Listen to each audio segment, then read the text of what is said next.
और let's begin. इंशाल्लाह आज हमारा ऑब्जेक्टिव ये रहेगा कि we are going to cover arithmetic and geometric progression explanation इंशाल्लाह। और कोशिश होगी कि मैक्सिमम पॉसिबल एक्सप्लेनेशन आपके सामने रख दी जाए इंशाल्लाह, ताकि आप लोग सवालात करने की पोजीशन में हो जाएं। तो लेट्स स्टार्ट। हमने नंबर सीक्वेंसेस एक टॉपिक है जो पढ़ा है, नंबर सीक्वेंसेस कह लें, नंबर पैटर्न्स कह लें, in O levels and IGCSE। and उसमें we have studied that there are different sequences and we need to identify the patterns within them, and then we have to find the nth term as well. बाज़ औक़ात वो कहता है first 3 terms या first 4 terms देकर कहता है fifth and six term निकालें, और अक्सर जो है वो हमें nth टर्म मांगा जाता है। अच्छा, उसमें मुख्तलिफ होती सीक्वेंसेस, लीनियर सीक्वेंस है, क्वाड्रेटिक सीक्वेंस है, क्यूबिक है, first level common difference, second level common difference, third level common difference तक भी हमें सवालात नजर आते हैं। उसके अलावा भी और कोई सीक्वेंस हो सकती है जो वहाँ दी भी हो सकती है। अब यहाँ पर ए लेवल्स के अंदर जो टॉपिक है अरिथमेटिक एंड ज्योमेट्रिक प्रोग्रेशन, इसको मैं अक्सर AP और GP कहूँगा। अरिथमेटिक प्रोग्रेशन मतलब AP, और ज्योमेट्रिक प्रोग्रेशन को कहूँगा GP। तो वहाँ पर बहुत मुख्तलिफ किस्म की सीक्वेंसेज होती थी, बट यहाँ पर सिर्फ दो किस्म की सीक्वेंसेज हैं, हमारे सिलेबस का पार्ट है। और उसमें कुछ फॉर्मूलाज हैं जो प्री डिफाइंड हैं और हमें उसकी एप्लीकेशन सीखनी है। प्री डिफाइंड से मुराद वो फॉर्मूला शीट में भी given. The only thing we need to know is to know the application of them. हमें उसकी एप्लीकेशन जो है वो पता होनी चाहिए कि वो एप्लीकेशन उसकी क्या है। तो हम सबसे पहली सीक्वेंस का आगाज करते हैं। The first sequence is arithmetic progression. Arithmetic progression ऐसी सीक्वेंस को कहा जाता है जिसमें किसी के पहले टर्म में, या अरिथमेटिक प्रोग्रेशन ऐसी सीक्वेंस को कहा जाता है इन विच every subsequent term is obtained by adding or subtracting a constant number to some previous term। किसी पिछले नंबर में कोई एक कांस्टेंट नंबर ऐड या सब्ट्रैक्ट करके जो दूसरा नंबर आए, ऐसी सीक्वेंस को AP कहा जाता है। और फिर आप किसी भी दो कंसेक्यूटिव टर्म्स को देख लें, उनका जो डिफरेंस होगा वो हमेशा कांस्टेंट होगा। हम ओ लेवल्स में या IGCSE में इसको फर्स्ट लेवल कॉमन डिफरेंस के नाम से जाना करते थे। फर्स्ट लेवल कॉमन डिफरेंस, सही है। तो फर्स्ट लेवल कॉमन डिफरेंस वाली जो सीक्वेंस है वो AP कहलाती है। अब मैं इसकी मिसाल आपके सामने रखता हूँ। पहला टर्म है A, अगला टर्म है A+D, then the term is A+2D, then the term is A+3D, and this will go on and on and on. What is happening? A constant number D, जिसको हम कॉमन डिफरेंस कहते हैं, is being added to every previous term। मतलब A में पहला term, अच्छा, the first term of the sequence is called A। किसी भी सीक्वेंस का जो पहला टर्म होता है उसको A कहा जाता है। तो एक फर्स्ट टर्म था A, उसमें हमने एक कांस्टेंट नंबर ऐड किया जिसको हम कह रहे हैं D, the common difference. Then जब D ऐड किया तो A+D, फिर D ऐड हुआ तो A+2D, फिर D ऐड हुआ तो A+3D, and this will go on and on and on. D add होता चला जा रहा है। अच्छा, if this D is a positive number तो सीक्वेंस हमें बढ़ती हुई नजर आएगी। If this D is a negative number तो सीक्वेंस हमें घटती हुई, डिक्रीज होती हुई नजर आएगी। इसका मतलब सीक्वेंस के जो टर्म्स हैं वो बड़े भी हो रहे होंगे, कभी कभार वो नंबर्स बड़े हो रहे होते हैं, कभी कभार नंबर्स छोटे हो रहे होते हैं। जब नंबर्स बड़े हो रहे होते हैं इसका मतलब कॉमन डिफरेंस पॉजिटिव है, जब नंबर्स कम हो रहे होते हैं इसका मतलब कॉमन डिफरेंस नेगेटिव है। इसीलिए कहा जाता है कि whenever you have been given two consecutive terms and you have to find the common difference, तो फाइंड द डिफरेंस, कुछ बच्चे गलती ये करते हैं, बड़े में से छोटा माइनस करते हैं। चाहे पहला बड़ा हो या बाद वाला बड़ा हो, उनकी आदत होती है कि वो डिफरेंस निकालने के लिए बड़े में से छोटा माइनस करते हैं। No, this should not be done. बड़े में से छोटा माइनस नहीं करना, बड़े में से छोटा माइनस नहीं करना, बल्कि अगले टर्म में से पिछला टर्म माइनस करना। Whenever we have to obtain the common difference and we have two consecutive terms given, we have first and second term, so we'll do T2 minus T1 जो मैंने लिखा हुआ अभी। अगर हमारे पास सेकंड और थर्ड टर्म दिए हुए तो we'll do T3 minus T2। अगर हमारे पास 9th और 10th टर्म दिए हुए तो T10 minus T9। T9 minus T10 नहीं, T10 minus T9, मतलब अगले में से पिछला माइनस करना। तो इससे आपको अगर वैल्यू पॉजिटिव मिलती है इसका मतलब कॉमन डिफरेंस पॉजिटिव है, नेगेटिव मिलती है कॉमन डिफरेंस नेगेटिव है। तो कॉमन डिफरेंस निकालने के लिए बड़े में से छोटा माइनस नहीं करते बल्कि अगले में से पिछला टर्म माइनस करते हैं, जो कि बहुत ज्यादा इंपॉर्टेंट बात है जो जहन में होनी चाहिए। अब सीक्वेंस में मैंने आपको कहा था कि या कोई नंबर ऐड हो रहा होगा या सब्ट्रैक्ट हो रहा होगा। ऐड हो रहा होगा तो कॉमन डिफरेंस पॉजिटिव होगा, सब्ट्रैक्ट हो रहा होगा तो कॉमन डिफरेंस नेगेटिव होगा। अब यहाँ देखें 1, next term is 4, the next term is 7, the next term is 10, the next term is 13, the next term is 16. What is happening? 3 is being added.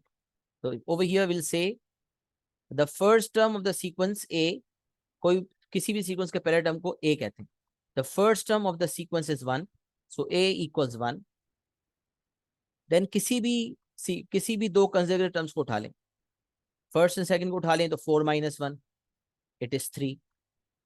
Second and third को उठा लें तो 7 - 4 it is again 3। Last two जो दिए हुए उसको उठा लें तो 16 - 13 इट इज स्टिल 3। तो कॉमन डिफरेंस जो है वो हर सूरत में पॉजिटिव 3 है। और निकालने के लिए बड़े में से छोटा नहीं माइनस कर रहे बल्कि अगले में से पिछला माइनस कर रहे हैं। अच्छा फिर यहाँ अगर आप देखें तो अब 18, 15, 12, 9, 6 आपको नजर आ रहा है this is decreasing, constantly decreasing, constant number से डिक्रीज हो रहा है। This means this is again first level common difference, we know कि एपी है ये। लेकिन यहाँ पर आप याद रखें कॉमन डिफरेंस निकालने के लिए कोई बच्चा गलती से 18 - 15 कर सकता है, नहीं 18 - 15 नहीं करना, बड़े में से छोटा माइनस नहीं करना बल्कि अगले में से पिछला माइनस करना है। This means 15 - 18 will get -3, 12 - 15 will get -3, 6 - 9 will get -3। किसी भी अगले में से पिछला माइनस कर दें आपको कॉमन डिफरेंस का पता चल जाएगा। तो यहाँ पर अगर कोई कॉमन डिफरेंस निकालता है तो that common difference will be -3 because the sequence is decreasing. तो सीक्वेंस इंक्रीज होती हुई नजर आ रही है, common difference will be positive, decrease होती हुई नजर आ रही है, common difference will be negative. अच्छा ये एक एडिशनल फैक्ट है जो नोट फॉर्म में लिखा हुआ है, जो कि आपके सिलेबस में भी लिखा हुआ होता है, P1 सिलेबस के अंदर भी, कि if three consecutive numbers A, B and C are in arithmetic progression then 2B is equals to A plus C। आपको पता है ये फैक्ट निकला कैसे? ये ऐसे निकला है, इसीलिए मैं कहता हूं कि ये फैक्ट किसी को अगर याद नहीं भी है ना तो भी वो काम कर सकता है। बाज़ औक़ात क्या होता है कि हमें 3 consecutive टर्म्स दिए हुए होते हैं AP के, और हमें वो मतलब नंबर्स की फॉर्म में नहीं दिए हुए होते हैं, वो वेरिएबल्स की फॉर्म में दिए हुए होते हैं, अननोन्स होते हैं, पहला दूसरा तीसरा टर्म सब अननोन्स होते हैं। Let's suppose they are all in terms of variable x and we are told to find the value of x in such a case. और मुझे कहा जाता है कि वैल्यू ऑफ x निकालो, तो वैल्यू ऑफ x कैसे निकालो? तो उस केस में हम ये वाला अगर रिलेशनशिप यूज करेंगे तो हमारा काम हो जाता है। बट ये खुद कैसे निकला ये समझ लें। If 3 terms A, B and C are in arithmetic progression then the fact that is given in our syllabus is 2B equals A plus C। तो बीच वाला जो टर्म है अगर उसको मैं 2 से मल्टीप्लाई करता हूँ और जो पहला और आखिरी है उन दोनों को ऐड करता हूँ तो सेम रिजल्ट आएगा। मतलब ये यूं भी सोच लें कि जो बीच वाला टर्म है उसको अगर मैं 2 दफा ऐड करता हूँ, बी में बी ऐड करता हूँ, और जो पहला और तीसरा है उनको आपस में ऐड करता हूँ तो they will be equal. A plus C will be equal to B plus B, और B प्लस बी मतलब 2B। तो ये रिलेशनशिप आ गया 2B इक्वल्स A प्लस सी। अभी आया कैसे ये समझे। When we have 3 consecutive terms then we know that the common difference if we use A and B, तो जो कॉमन डिफरेंस आएगा वही कॉमन डिफरेंस C और B को इस्तेमाल करते हुए आएगा। तो लेट सपोज अगर मैं कॉमन डिफरेंस निकालता हूँ दो तरीके से, तो पहले तरीके से कॉमन डिफरेंस क्या आएगा? B minus A B C है ना, तो कॉमन डिफरेंस आएगा B माइनस A। और अगर B और C को इस्तेमाल करते हुए कॉमन डिफरेंस निकालता हूँ तो अगले में से पिछला माइनस करना है, तो it will be C minus B। तो अगर मैं B माइनस A को C माइनस B से इक्वेट करता हूँ, इक्वेट तो होना चाहिए क्योंकि कॉमन डिफरेंस तो कांस्टेंट रहता है, तो और इसको मैं रीअरेंज करता हूँ। If I am going to rearrange this, और मैं A को वहां भेज देता हूँ, B को यहाँ ले आता हूँ, तो देखिए अगले स्टेप में आपको नजर आ रहा होगा ये हो जाएगा B plus B is equals to A plus C। और अल्टीमेटली फिर ये रिलेशनशिप आ जाएगा जो आपको मैंने दिखाया हुआ है कि 2B is equals to A plus C। तो now this is a fact कि if 3 consecutive terms are in arithmetic progression then the middle term, जो 3 में से जो बीच वाला टर्म है उसको अगर मैं 2 से मल्टीप्लाई करूं और पहले और आखिरी को ऐड करूं तो सेम रिजल्ट आएगा। अब ये एग्जामिनेशन क्वेश्चन जब आएंगे तो उसमें रेफर बैक करूंगा तो वहां इस्तेमाल करेंगे। लेकिन अगर ये फैक्ट नहीं भी याद तो वो सवालात भी इस तरह से हो सके।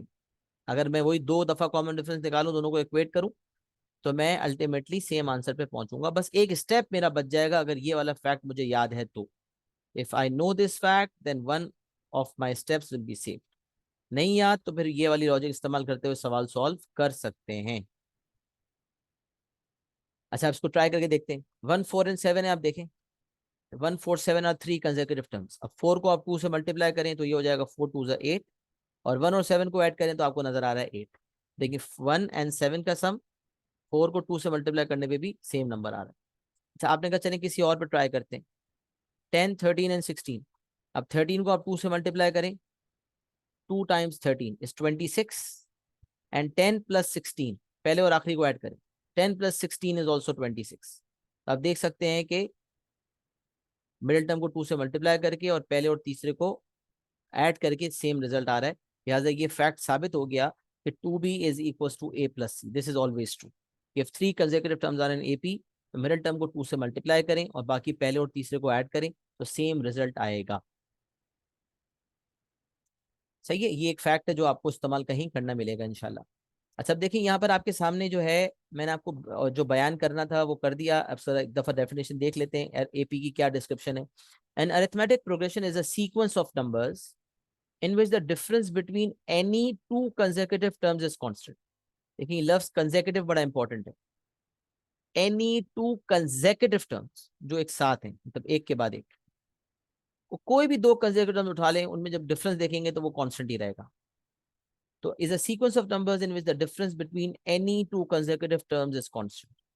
The common difference between any two consecutive terms can be positive as well as negative। ये बड़ी इंपॉर्टेंट बात है, क्योंकि कॉमन डिफरेंस हमेशा पॉजिटिव नहीं होता, पॉजिटिव नेगेटिव दोनों हो सकता है।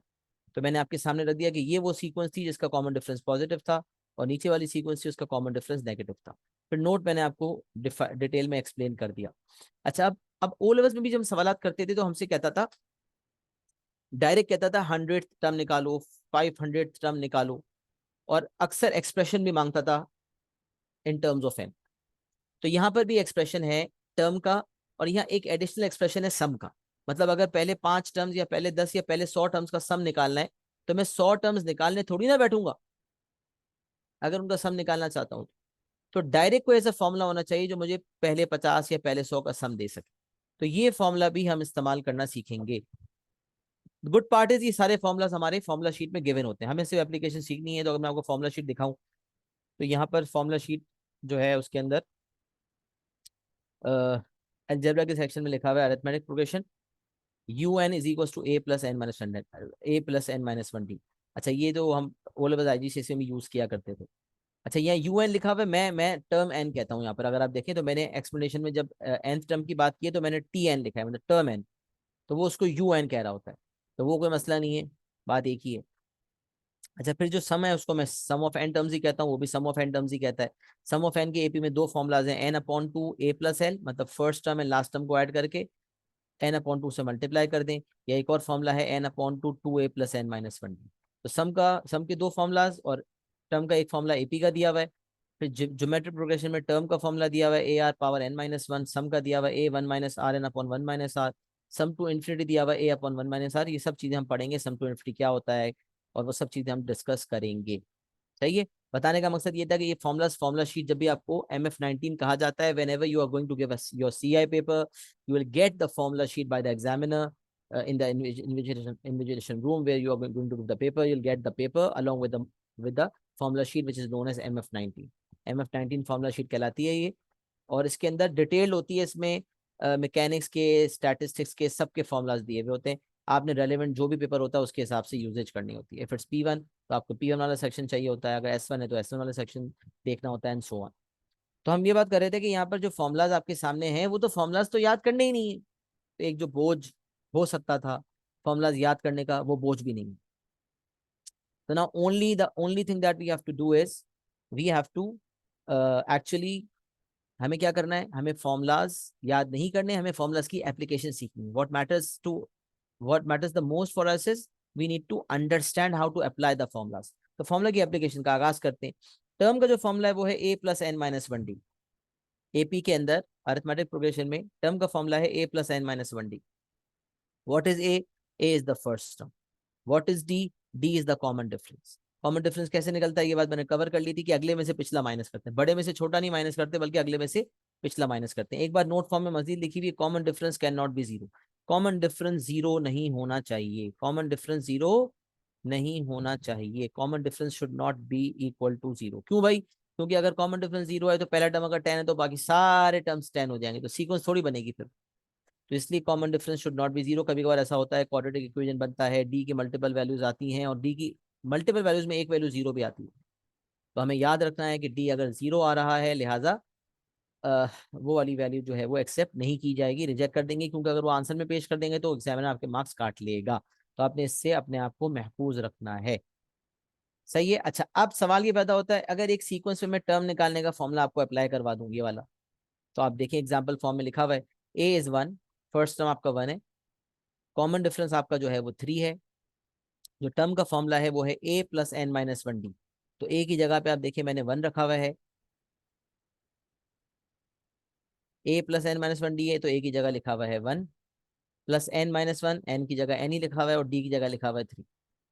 अब अगर इसको आप एक्सपैंड करें 3n-3, तो ये हो जाएगा 1 प्लस 3n-3 और टर्म एन यहाँ से आ जाएगा 3n-2। क्या आ गया?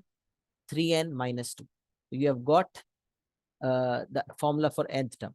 अब आप चेक करना चाहते हैं कि भाई टर्म का फॉर्मूला सही आया या नहीं आया, तो आप देखें यहाँ से 1 2 3 4 5 6, 6 टर्म मुझे पता है, 6 टर्म इज 16। तो लेट्स ट्राई, अगर 6 टर्म निकालने के लिए मैं n की जगह 6 डालता हूँ, तो let's see what the answer you get.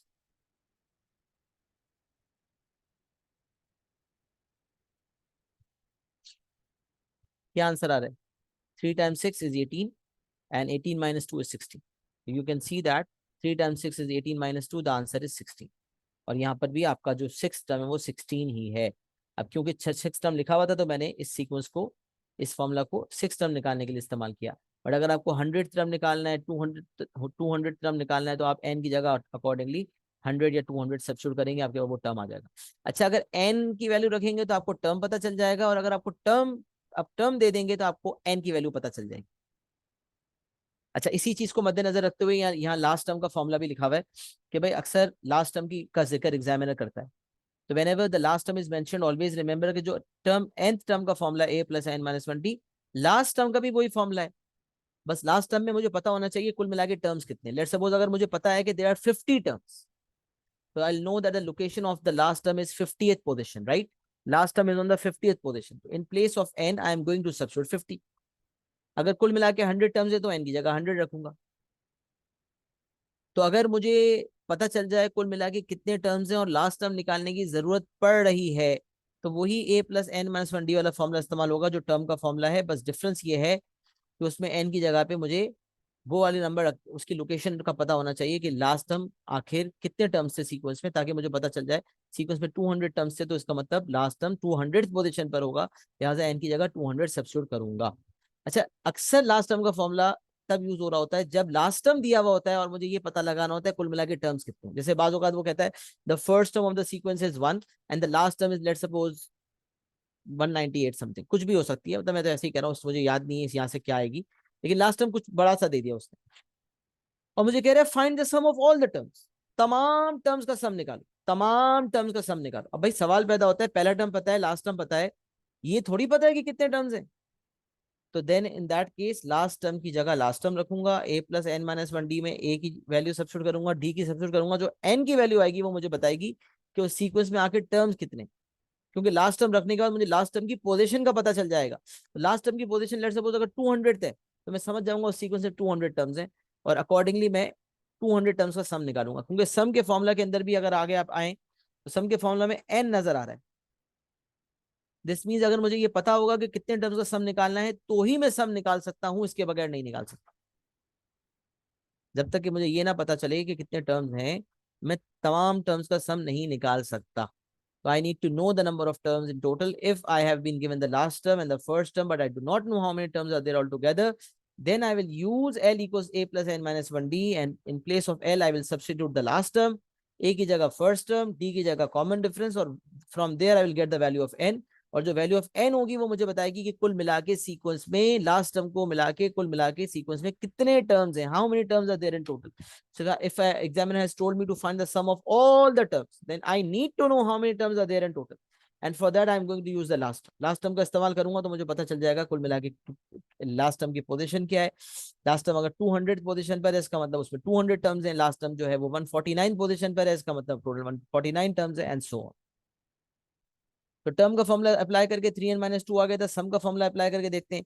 सम का फॉर्मूला हमें देता है sum of first n terms, मतलब जो एन की वैल्यू में सब्स्टिट्यूट करूंगा ना, whatever I am going to substitute, n की जगह जो भी मैं सब्स्टिट्यूट करूंगा ना, अकॉर्डिंगली मेरे पास उतने टर्म्स का सम आएगा। सम ऑफ फर्स्ट एन टर्म्स लिखा हुआ है, मतलब अगर एन की जगह मैं 10 रखूंगा तो पहले 10 टर्म्स का सम आएगा, एन की जगह 20 रखूंगा तो पहले 20 टर्म्स का सम आएगा। तो इसका मतलब पहले टर्म जो ए है उससे लेकर अब तक 20 टर्म्स तक सम आएगा। एन की जो वैल्यू रखेंगे उसमें क्या मिलेगा, सिर्फ सम ऑफ एन टर्म्स नहीं लिखा हुआ, बल्कि लिखा हुआ है sum of first n terms, मतलब पहले एन टर्म्स का सम आएगा। तो एन की जगह 5 रखूंगा तो पहले 5 टर्म्स का सम आएगा, एन की जगह 10 रखूंगा तो पहले 10 टर्म्स का सम आएगा, एंड सो ऑन। तो फॉर्मूला क्या है, फॉर्मूला शीट में भी दिखाया था, n/2 2 times a plus n-1d, और दूसरा फॉर्मूला है n/2 a प्लस l। ये दोनों शीट फॉर्मूला शीट में गिवन।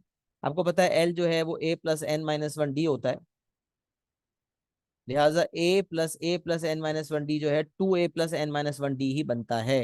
लिहाजा ये इक्विवेलेंट फॉर्मूलाज हैं, बस देखने में आपको अलग अलग नजर आ रहे हैं। तो n/2 2a प्लस n-1d और n/2 a plus l, these are the two formulas both of which can be applied.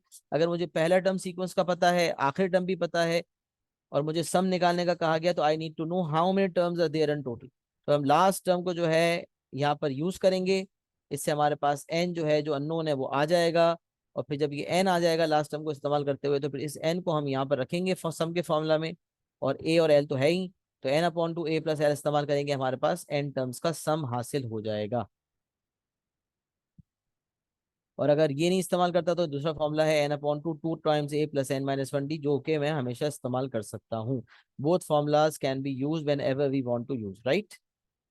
यहाँ एक बात क्लियर हो गई कि जो फॉर्मूला भी इस्तेमाल करेंगे सम सेम आएगा। अच्छा, अब सम का फॉर्मूला की एप्लीकेशन देख लेते हैं। ये वाली सीक्वेंस ही सेम। तो we know that the first term is 1, the first term is 1 and the common difference is 3। और मुझे फॉर्मूला लगाना है n/2 2a प्लस n-1d। तो रखें, n की जगह मैंने रखा है 6, क्योंकि I have to find the sum of first 6 terms. तो 6/2 2 टाइम्स a की जगह रखा है 1 प्लस n-1d, मतलब 6 - 1, और d की जगह रखा है 3। तो n/2 2a प्लस n-1d के मुताबिक आंसर 51 आ रहा है। अच्छा, मैंने जान करके सम ऑफ 6 टर्म्स क्यों निकाला, क्या वजह थी, ये चेक करने के लिए कि क्या सम का फॉर्मूला सही काम कर रहा है या नहीं कर रहा। क्योंकि यहाँ सीक्वेंस के पहले 6 टर्म्स मेरे पास लिखे हुए हैं 1 2 3 4 5 6। अब जरा मैन्युअली करके देखें, क्या इनका सम मैनुअली करके भी 51 आता है या नहीं आता, क्या वाकई फॉर्मूला ने हमारा काम आसान किया या नहीं किया। Let's do it. 1 + 4 5, 5 + 7 12, 12 + 10 22, 22 + 13 35, 35 + 16 51। अब देख लें, अगर 6 टर्म्स आपके सामने भी लिखे हुए और आप 6 के 6 टर्म्स को एक साथ ऐड करते हैं, तो आपका सम जो है वो 51 ही आएगा। आपका सम 51 ही आएगा। The sum will be 51। इसका मतलब सम का फॉर्मूला 6 टर्म्स के लिए बिल्कुल परफेक्ट सम दे रहा है। लिहाजा ये सम का फॉर्मूला बिल्कुल सही डिराइव किया है मैथमेटिशियंस ने। लिहाजा इसको हम बहुत इत्मीनान के साथ इस्तेमाल कर सकते हैं। ये सम ऑफ 60 टर्म्स भी निकालना है या सम ऑफ 50 टर्म्स भी निकालना है, तो हम खाली एन की जगह 60 या 50 को सब्स्टिट्यूट करेंगे और हमारे पास वो सम आ जाएगा। सही है। तो सम का फॉर्मूला बता दिया, टर्म का फॉर्मूला बता दिया। अच्छा, यहाँ पर अगर आप देखें तो सम का फॉर्मूला, हालांकि ये 6 टर्म्स जो है 6 टर्म्स का सम निकालना है, तो ये 6 टर्म हमारा आखिरी टर्म नहीं है। लेकिन यहाँ पर ये बात बतानी है कि अगर कोई सम का सेकंड फॉर्मूला इस्तेमाल करना चाहता है, तो लास्ट टर्म की जगह वो वाला टर्म निकाल लेगा जितने टर्म्स का सम मुझे निकालना है। मतलब क्या, मतलब I have to find the sum of 6 terms. तो if I have to find the sum of 6 terms, then the first term is a, the last term will be the 6th term. तो अगर मैं term 6 निकाल लूं, तो term 6 मेरा उस sequence में लास्ट, उस सम के मुताबिक मेरा लास्ट टर्म टर्म 6 होगा। एक्चुअली सीक्वेंस का लास्ट टर्म जरूरी नहीं है कि फॉर्मूला में जो एल हो, जो यूज करें हम एल की जगह पे, वो लास्ट टर्म एक्चुअल सीक्वेंस का लास्ट टर्म हो, नहीं, जरूरी नहीं। If I have to find the sum of 6 terms and if I can find the 6th term, then the 6th term will be the last term. If I have to find the term for sum of 60 terms, then the 60th term will be the last term. तो मैंने यही किया, मैंने कहा सम का formula n/2 a plus l भी था, n की जगह 6 रखा, a की जगह मैंने 1 लिखा है क्योंकि यहाँ सीक्वेंस का पहला टर्म 1 है, और l की जगह मैंने 16 रखा है क्योंकि मुझे 6 टर्म्स का सम निकालना था। तो 6th टर्म मेरा लास्ट टर्म था। यहाँ देख सकते हैं 1 2 3 4 5 6, ये 16 हमारा 6th टर्म है। लिहाजा 16 को हमने लास्ट टर्म की जगह पे इस्तेमाल किया, n/2a+l लगाया, and I have seen that my answer is still 51। तो ऐसी सीक्वेंस जिसमें कॉमन डिफरेंस हो एपी का कहलाती है। कॉमन डिफरेंस पॉजिटिव नेगेटिव दोनों हो सकता है। फॉर्मूलाज आपके सामने रखे, सम के और टर्म के दोनों फॉर्मूला शीट में गिवन होते हैं, तीनों बेसिकली, सम के 2 और टर्म का 1। बट हमें उसकी एप्लीकेशन सीखनी होती है। जो टर्म का फॉर्मूला है वही लास्ट टर्म का फॉर्मूला है, लास्ट टर्म भी एक टर्म ही है, लिहाजा उसका फॉर्मूला अलग से लिखने की वजह खास यही थी कि भाई लास्ट टर्म का जिक्र अक्सर एग्जामिनर करता है, तो आपने घबराना नहीं है। आपने ये आपको पता होना चाहिए कि if the last term is given then this means that that last term can be used, and you can find the value of n, that is the total number of terms in that sequence। सही है जी। तो ये AP की explanation हो गई, और ये example जो सामने लिखा हुआ है मैंने अप्लाई करने के लिए, ये भी आपने अगर नोट डाउन कर लिया है और आपको समझ भी आ गया है और आप लिख भी लिया है, तो क्लियर एंड डन की एक्नॉलेजमेंट दे दें ताकि मैं आगे बढ़ाऊँ मामले को।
Alright, let's move forward.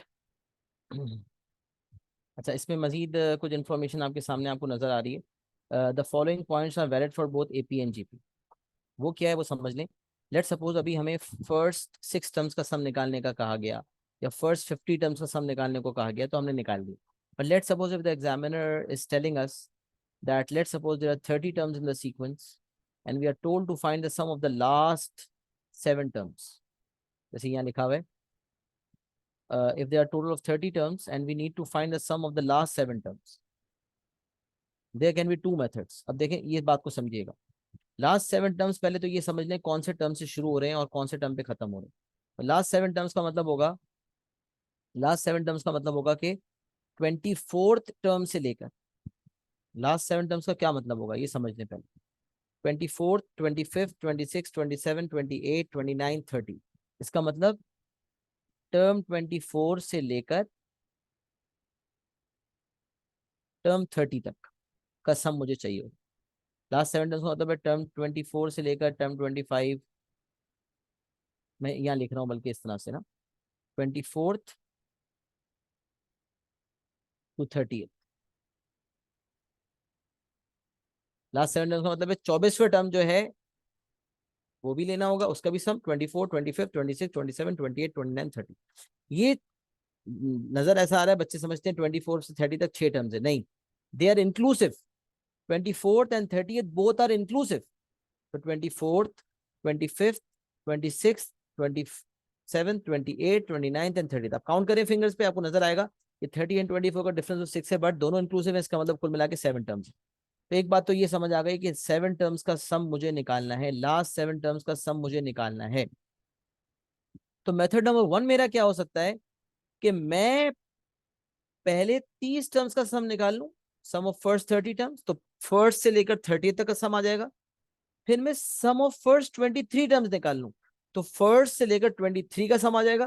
फिर सम ऑफ फर्स्ट 30 में से सम ऑफ फर्स्ट 23 माइनस कर दूं तो लास्ट 7 टर्म्स का सम आ जाएगा। देखिए नंबर आप सोचे ना, अगर आप 1 से लेकर, अगर आपके पास करते करते 30 तक का सम आ जाता है और फिर 1 से लेकर 23 तक का सम आ जाता है, तो अगर 1 से 30 पूरा निकाल लें, उसमें से 1 से 23 वाले को माइनस कर दें, तो आपके पास 24 से लेकर 30 तक का सम आ जाएगा। तो लास्ट 7 टर्म्स का सम निकालने के लिए सम ऑफ फर्स्ट 30 में से सम ऑफ फर्स्ट 23 माइनस कर। ये वो तरीका है कि भाई अगर आप सम के फॉर्मूला में एन की वैल्यू रखते हैं तो वो लास्ट का नहीं देता बल्कि फर्स्ट से देता है। तो अगर आप सम ऑफ 30 निकालेंगे तो वो फर्स्ट से 30 तक देगा, सम ऑफ 23 निकालेंगे तो वो फर्स्ट से 23 तक देगा।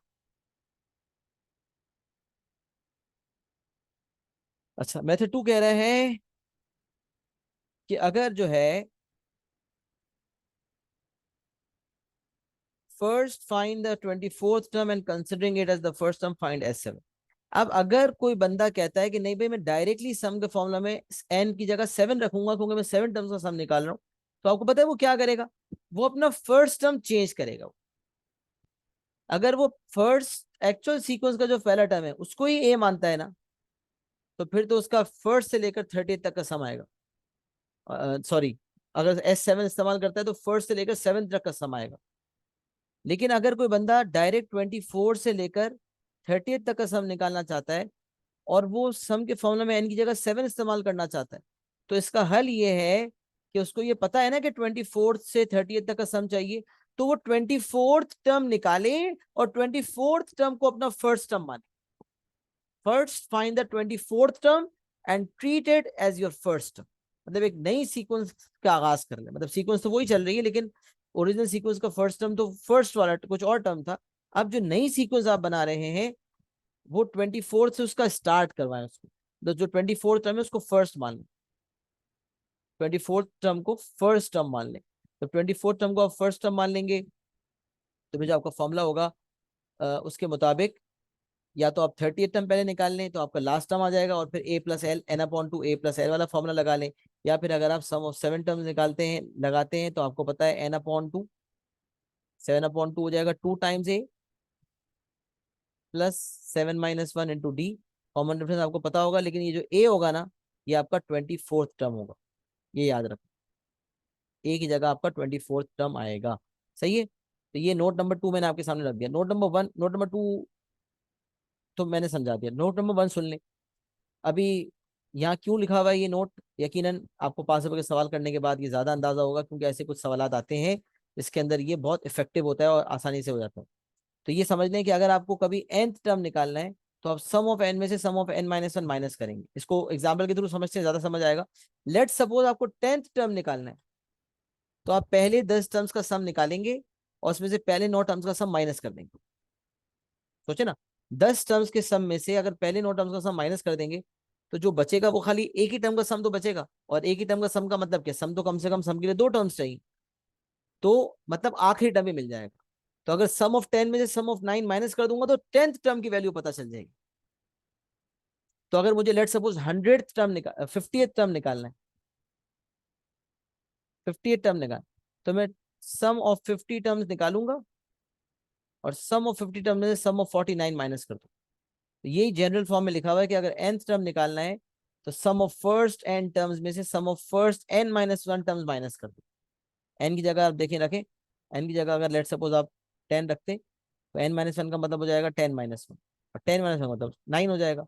इसीलिए कहा कि 10th टर्म निकालना चाहते हैं तो सम ऑफ 10 में से सम ऑफ 9 को माइनस करें, जैसे कि आगे लिखा हुआ है।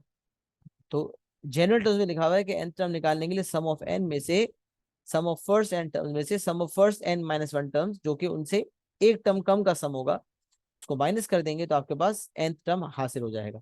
ये वाला फैक्ट जो है ये पास वापस करेंगे, कहीं ना कहीं इसको इस्तेमाल कर होता हुए देखेंगे तो आपको फिर ज्यादा क्लियर हो जाएगा कि सर ने ये नोट में क्यों लिखा था। सही है, तो ये दोनों नोट जो है मैंने मेरे ख्याल से समझा दिए। आप लोग एक्नॉलेजमेंट कर दें। Is it clear to everyone कि यहाँ तक बात समझ आ गई है आपको? नोट समझ आ गए? दोनों दोनों नोट समझ आ गए हैं? कुछ कंफ्यूजन तो नहीं है यहाँ तक? है तो पूछ लें, वरना एक्नॉलेज कर दें, आगे बढ़ जाते हैं।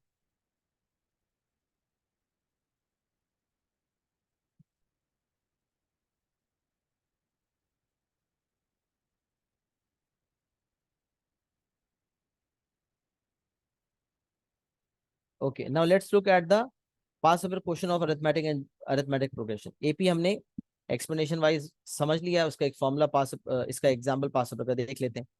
In an arithmetic progression, the first term is -10, the 15th term is 11, and the last term is 41.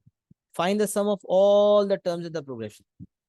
अब देखें, आप सीक्वेंस देखें। फर्स्ट टर्म -10 दिया हुआ है तो आपको फौरन पिक होना चाहिए कि फर्स्ट टर्म का मतलब होता है ए। तो आप फौरन अपने पास नोट कर लें ए इक्वल्स टू -10। फिर आपको 15th टर्म दिया हुआ है 11। मैं हमेशा एक बात करता हूँ, there is a simple rule in mathematics, if you have to find something then you have to use the formula for finding that. If that particular thing is given then also you have to use the formula. कभी कोई चीज examiner मांगेगा तो भी formula का इस्तेमाल करेंगे, जब वो चीज दे देगा तो भी उसका फॉर्मूला का इस्तेमाल करेंगे। जैसे मिसाल, अगर एरिया ऑफ ट्राइंगल दिया हुआ है, एरिया ऑफ ट्राइंगल मांगा है, तो आप बोलेंगे ना एरिया का फॉर्मूला होता है, सबसे बेसिक फॉर्मूला जो छोटी क्लासेस में पढ़ा था, बाकी तो और बहुत सारे पढ़े होंगे, लेकिन बेसिक फॉर्मूला पढ़ा था half into base into height. तो half into base into height जो फॉर्मूला है उसमें अगर आपको एरिया निकालना है तो बेस और हाइट चाहिए, तो आप एरिया निकाल लेंगे half into base into height से।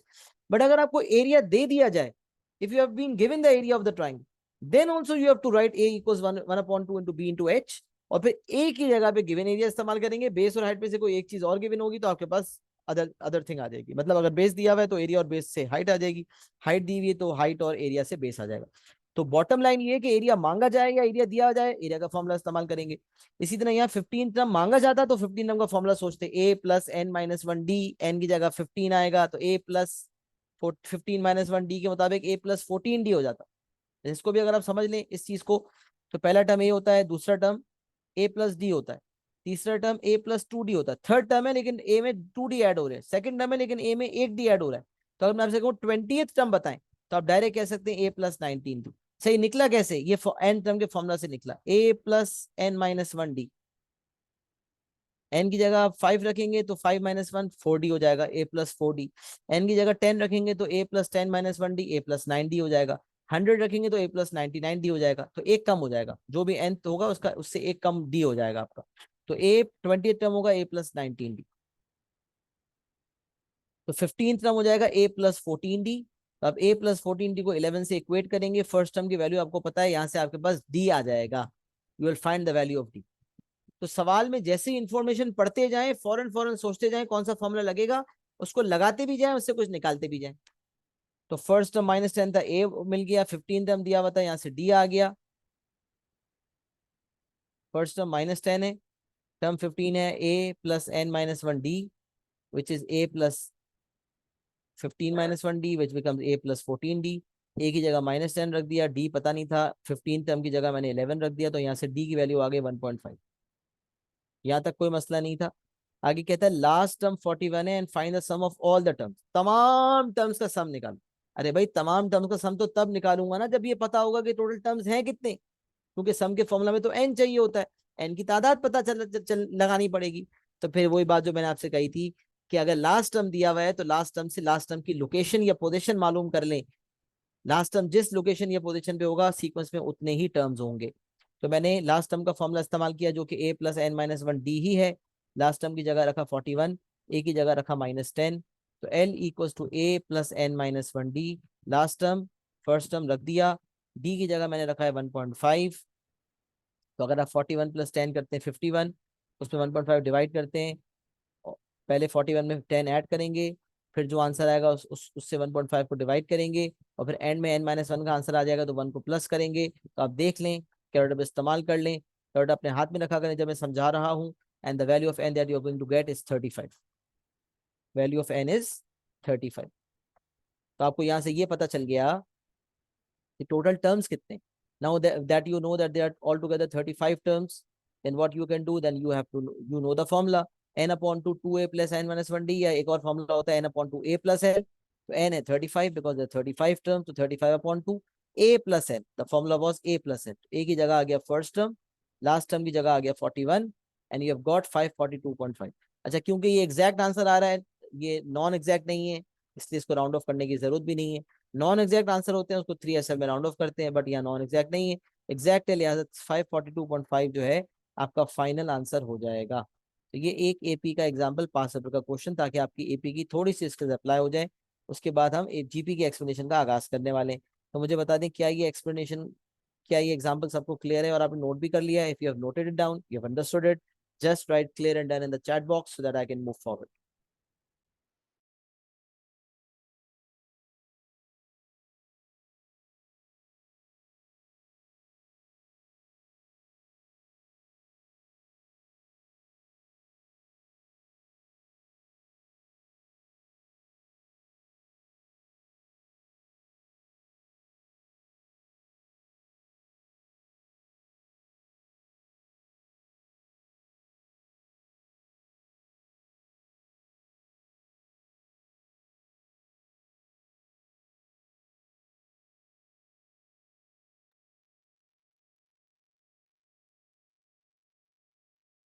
All right, great. This means you are done with AP, right? We have understood AP. Now moving on to GP. As I told you at the start of the explanation, there are two types of sequences. एक है AP, एक है GP. That's all. O levels IGCSE में आप मुख्तलिफ sequences देखा करते थे, बट यहाँ पर दो किस्म की सीक्वेंसेस हैं। अगर कोई कोई एक नंबर किसी पिछले टर्म में ऐड या सब्ट्रैक्ट हो रहा हो, a common number, a fixed number is being added or subtracted, it's AP. If a fixed number is being multiplied, अच्छा, मैं एडिट सब्ट्रैक्टेड को एक ही जुमले में एडिशन कहता हूँ, बिकॉज उसमें डी हम ऐड कर रहे थे, a plus d, a+2d, a+3d। If that d is positive तो एडिशन हो रही थी, if that d is negative तो सब्ट्रैक्शन हो रही थी। बट एक ब्रॉड कैटेगरी में we were adding d, a+d, a+2d, a+3d। तो यहाँ भी ब्रॉड कॉन्टेक्स्ट में वी आर मल्टीप्लाइंग आर, एक नंबर मल्टीप्लाई करते हैं, वो जो नंबर वहां ऐड हुआ करता था उसको कहते थे common difference, D. Over here एक कांस्टेंट नंबर किसी पिछले नंबर में, किसी एक पहला कोई फर्स्ट टर्म ले, उसमें एक नंबर को मल्टीप्लाई करवाएं, फिर जो सेकंड टर्म आए उसमें फिर उसी नंबर को मल्टीप्लाई करें, फिर जो थर्ड टर्म आए उसमें उसी एक नंबर को मल्टीप्लाई करें, तो वही एक फिक्स नंबर मल्टीप्लाई हो रहा है। That fix number is called common ratio and denoted by r. वहां एक कॉमन नंबर ऐड हो रहा था, उसको हम कहते थे common difference and denoted bye D. यहाँ जो नंबर मल्टीप्लाई हो रहा है उसे कहते हैं common ratio and denoted by r. तो सबसे पहले इसकी एक्सप्लेनेशन देख लें। A geometric progression is a sequence of numbers in which the ratio of any two consecutive terms is constant. The ratio of any two consecutive terms is constant. The common ratio of any two consecutive terms can be positive as well as negative. जैसे वहां पर common difference positive negative दोनों हो सकता था, यहाँ जो आपका कॉमन रेशियो है पॉजिटिव भी हो सकता है, नेगेटिव भी हो सकता है, फ्रैक्शन में भी हो सकता है, डेसिमल में भी हो सकता है, होल नंबर्स में भी हो सकता है, सारी पॉसिबिलिटीज। ये सब नहीं लिखा हुआ लेकिन मैं आपको बता रहा हूँ। It can be in decimals, it can be between 0 and 1, it can be between 0 and -1, it can be greater than 1, it can be less than -1। तो अब सोचे ना, अगर ए को मैं 1/2 से मल्टीप्लाई कर रहा हूँ, तो बेसिकली ए 2 से डिवाइड हो रहा है, तो multiplication division is GP and addition subtraction is AP. लेकिन मैंने आपको एडिशन सब्ट्रैक्शन को एक ब्रॉड कॉन्टेक्स्ट में खाली एडिशन कहा, तो अगर वो नंबर जो ऐड हो रहा है वो बेसिकली नेगेटिव नंबर है तो सब्ट्रैक्शन हो जाएगी। सिमिलरली अगर वो नंबर जो मल्टीप्लाई हो रहा है वो बिटवीन 0 and 1 है, लेट्स सपोज पॉजिटिव की बात करते हैं, तो 0 and 1 के दरमियान है, तो आप खुद देख रहे हैं कि बेसिकली वो डिवीजन हो रही होती है, लेकिन अब उसको हम डिवीजन का नाम नहीं दे रहे, हम सिर्फ एक ब्रॉड कैटेगरी में मल्टीप्लिकेशन कह रहे हैं। तो if that number is between 0 and 1 or between 0 and -1 or lesser than -1 or greater than 1, doesn't matter. The logic is a fixed constant number is being multiplied. कोई एक नंबर ऐसा है जो मल्टीप्लाई होता जा रहा है और फिर नए टर्म्स आते जा रहे हैं, और ये सीक्वेंस जो आएगी मल्टीप्लाई हो के इसको कहते हैं ज्योमेट्रिक प्रोग्रेशन। और जो नंबर मल्टीप्लाई हो रहा है वो कहलाता है कॉमन रेशियो, और आर से डिनोट उसे किया जाता है।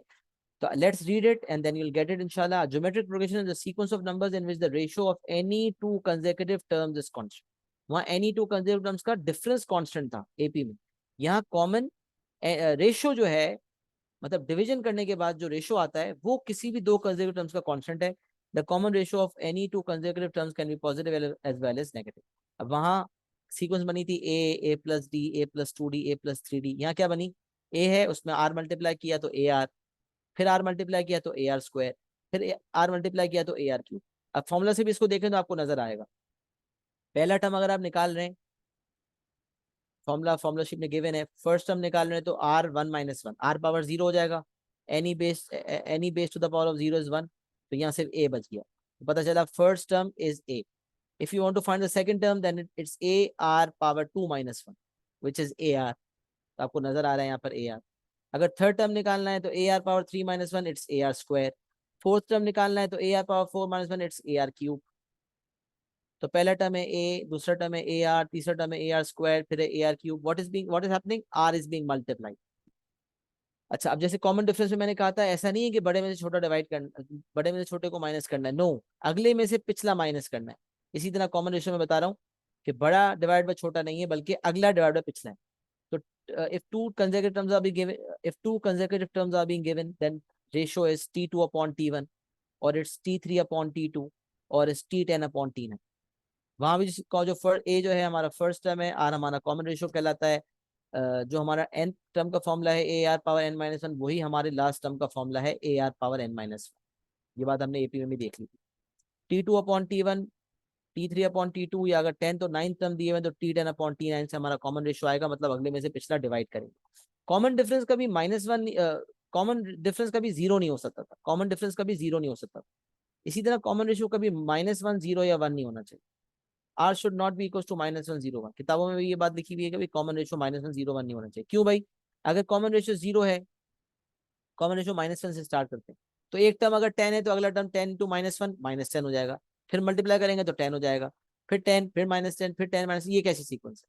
तो आर माइनस वन नहीं होना चाहिए। जीरो है तो पहला टर्म अगर 10 है तो फिर सारे टर्म जीरो ही आएंगे, और अगर वन है तो सारे टर्म सेम आएंगे। 10 इंटू वन 10, फिर 10 इंटू वन 10, तो 10 10 10 10, ये भी कोई सीक्वेंस नहीं। तो बताने का मकसद, r should not be negative one zero and one. कभी अगर क्वाड्रेटिक इक्वेशन बने और आर की values minus one zero one में से आए तो वो वाली वैल्यू रिजेक्ट करेंगे, अगर उसको भी पेश कर देंगे तो आपका मार्क कट जाएगा। तो अब यहाँ देखें, अगर पहली सीक्वेंस 2 4 8 16 वाली, इसमें क्या हो रहा है, इसमें 2 मल्टीप्लाई हो रहा है, 2 2 जा 4, 4 2 जा 8, 8 2 जा 16, तो कॉमन रेशियो इज 2। निकालना चाहते हैं तो अगले में से पिछला डिवाइड कर दें, 4 divide by 2, 8 divide by 4, 16 divide by 8, हर दफा 2 आंसर आएगा। चाहिए नीचे वाले में देखें तो माइनस 2 मल्टीप्लाई हो रहा है, 4 इंटू माइनस 2 माइनस 8, फिर माइनस 2 मल्टीप्लाई किया 16, फिर माइनस 2 मल्टीप्लाई किया minus 32 and so on. Common ratio निकालना चाहते हैं, माइनस 8 डिवाइड बाई 4 करें तो भी माइनस 2 आएगा, 16 अपॉन माइनस 8 करें तो भी माइनस 2 आएगा, 64 डिवाइड बाई माइनस 32 करें तो भी माइनस 2 आएगा। किसी भी अगले में से पिछला डिवाइड, किसी भी अगले को पिछले से डिवाइड कर दें तो आपके पास सेम माइनस 2 आ रहा है। तो कॉमन रेशियो जो है, पहली वाली जो सीक्वेंस है उसमें हमारा जो कॉमन रेशियो है दैट इज 2। तो सेकंड सीक्वेंस है उसमें हमारा कॉमन रेशियो है दैट इज -2। अच्छा, थर्ड सीक्वेंस देखें उसमें क्या है, 10 बेसिकली 2 से डिवाइड हो रहा है, तो उसको कहें कि किस नंबर से मल्टीप्लाई हो रहा है, अगर हम कहें, क्योंकि हमने ब्रॉड कैटेगरी में मल्टीप्लिकेशन की बात की थी, तो it is being multiplied by half, 10 is being half. तो 10 डिवाइड बाय 2 5, 5 डिवाइड बाय 2 2.5, तो बेसिकली 2 से डिवाइड हो रहा है, लेकिन कॉमन रेशियो 2 नहीं है बल्कि हाफ है, क्योंकि जिस नंबर से मल्टीप्लिकेशन हो रही होती है वो नंबर आर होता है। तो 10 निकालने का तरीका क्या बताया था भाई, अगले में से पिछला डिवाइड कर, 5 डिवाइड बाय 10 कितना आ गया, half. 2.5 upon 5 half, 0.625 upon 1.25 half.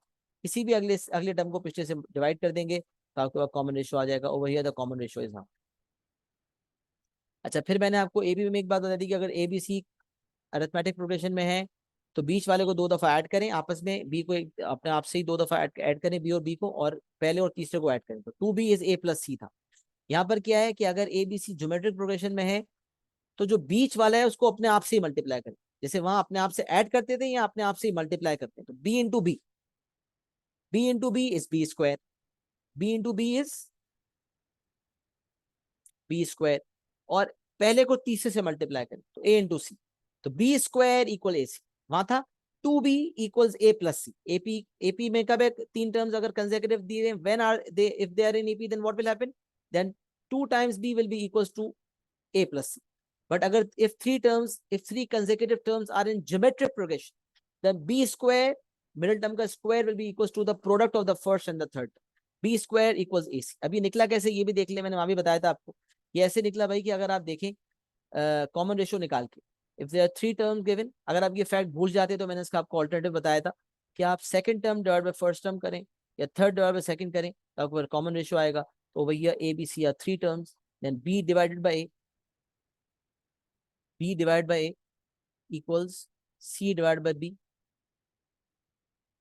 T2 upon T1 किया तो भी आर आया, T3 अपॉन T2 किया तो भी आर आया, तो b अपॉन ए इक्वल सी अपॉन बी, यहाँ से क्रॉस मल्टीप्लाई करें तो आपके सामने फैक्ट आ जाएगा b स्क्वायर इक्वल्स ए सी। ये ऐसे निकला कि दो कॉमन रेशियोज को इक्वेट किया तो हमारे पास बी स्क्वायर इक्वल्स ए सी आता है। वहां पर दो कॉमन डिफरेंस को इक्वेट किया था तो 2b इक्वल्स ए प्लस सी आया था। यहाँ दो कॉमन रेशियोज को डिवाइड किया है तो b square equals a c आ गया। इस b square equals a c को आप direct as a matter of fact use कर सकते हैं अगर इस तरह का कोई सवाल आ जाता है। जब सवाल आएगा तो उसमें एप्लीकेशन हो जाएगी इंशाल्लाह। सही है। तो मल्टीप्लिकेशन जो है कैटेगरी है वो एपी है, और जो एडिशन वाली कैटेगरी है वो जी सॉरी, जो एडिशन वाली कैटेगरी है वो एपी है, और जो मल्टीप्लिकेशन वाली कैटेगरी है वो जीपी है। फॉर्मूला देख लिए थे a r power n minus one और l equals a r power n minus one. Common ratio निकालने के फॉर्मूला लिखे हुए हैं, T2 upon T1, T3 upon T2, T10 upon T9। Are नहीं होना चाहिए, -101, ये भी डिस्कस कर लिया। सही है जी। अच्छा, फिर कह रहा है sum of the first n terms. Sum of first n terms का फॉर्मूला जो है, पहले मुझे बता दें यहाँ तक सब कुछ क्लियर है, इससे पहले कि मैं आगे बढ़ूँ। एक दफा तसल्ली नहीं मिलती ना जब तक बच्चों से पूछ ना लिया जाए। तो मुझे बताएं जरा, यहाँ तक जितना कुछ समझाया है सब कुछ अमन है, सब कुछ क्लियर है, कुछ पूछना तो नहीं है? क्योंकि अभी बहुत चीजें समझाने बाकी हैं, इंशाल्लाह कोई अगर मजीद चीजें इंशाल्लाह एक्सप्लेनेशन एक्सप्लेनेशन के साथ क्लियर हो जाएगी। जी जी, so far, but I think I will need more examples to understand more. Don't worry, इंशाल्लाह वो तो मेरा काम है। इंशाल्लाह I will be covering more examples, I plan more इंशाल्लाह। Just move forward and you see इंशाल्लाह हाउ वेल यू अंडरस्टैंड इंशाल्लाह। सही है, चलें जबरदस्त। यहाँ तक एक्नॉलेजमेंट के मुताबिक all is good, nothing problematic over here.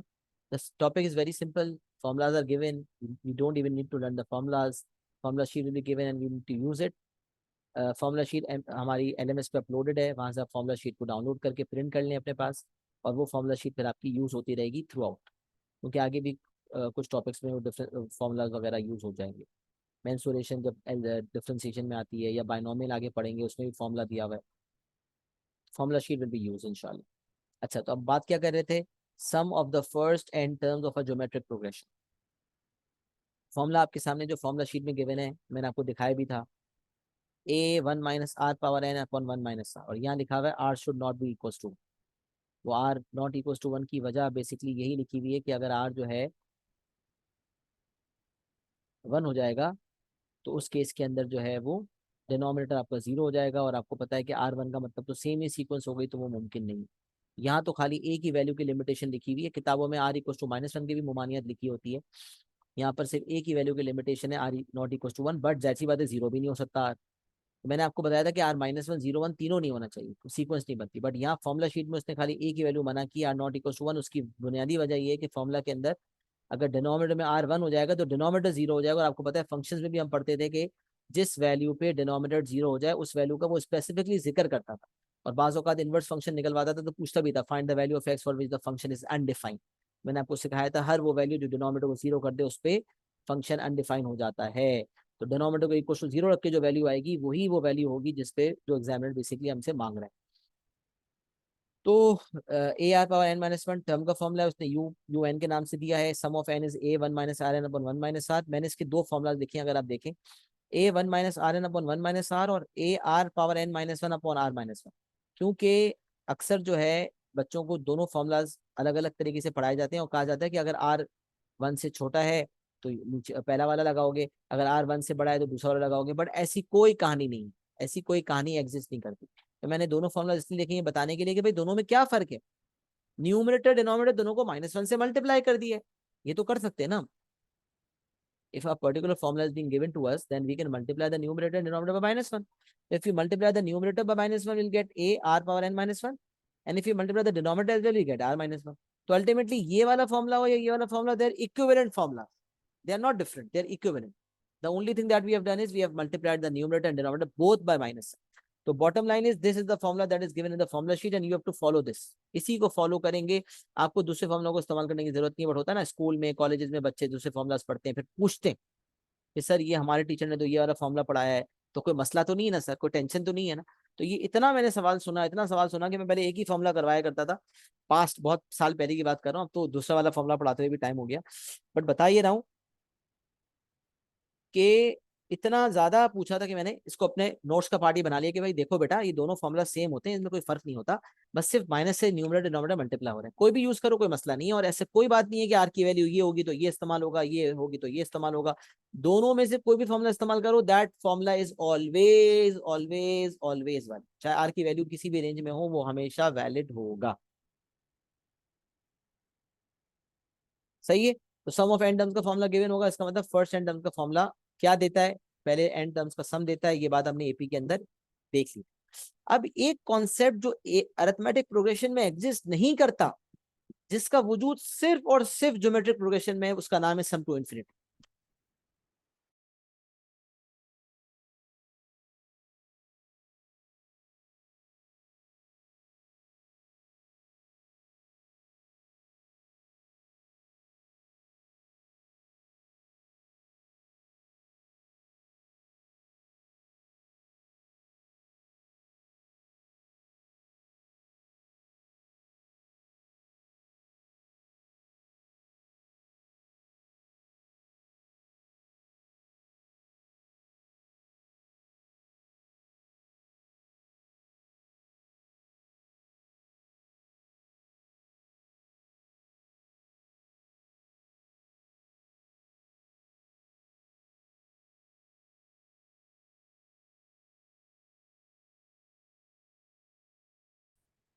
चले अचानक चलते चलते नेट डिस्कनेक्ट हो गया किसी वजह से, तो हम इसको रिज्यूम कर रहे हैं.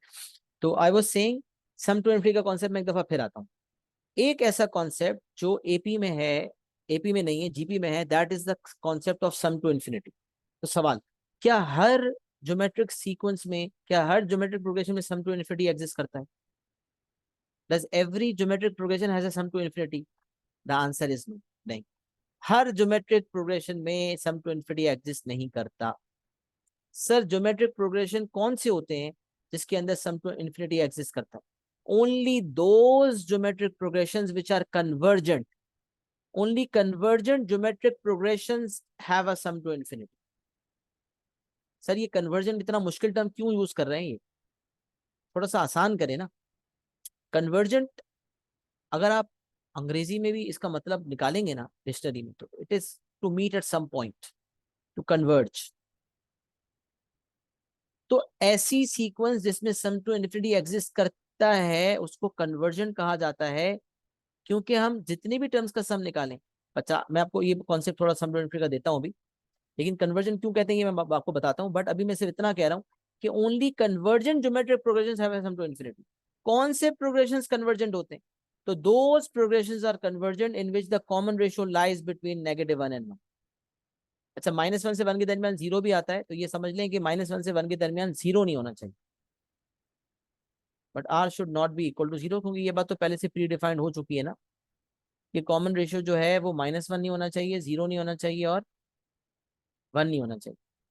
तो अगर मैं लिख रहा हूँ आर लाइज बिटवीन -1 and 1, तो इसमें बाय डिफॉल्ट ये पता होना चाहिए आपको कि आर इसमें जो जीरो वैल्यू शामिल है वो नहीं लेनी है आपको. तो if the common ratio lies between -1 and 1, पर जब कंडीशन ऑफ कन्वर्जेंस पूछे जाती है तो आप यही देते हैं, फिर आप ये लिखते नहीं है इस तरह से. आप उसमें जो है वो यही लिखते हैं कि आर लाइज बिटवीन -1 and 1. वो जीरो अंडरस्टूड है कि वो जीरो नहीं हो सकता.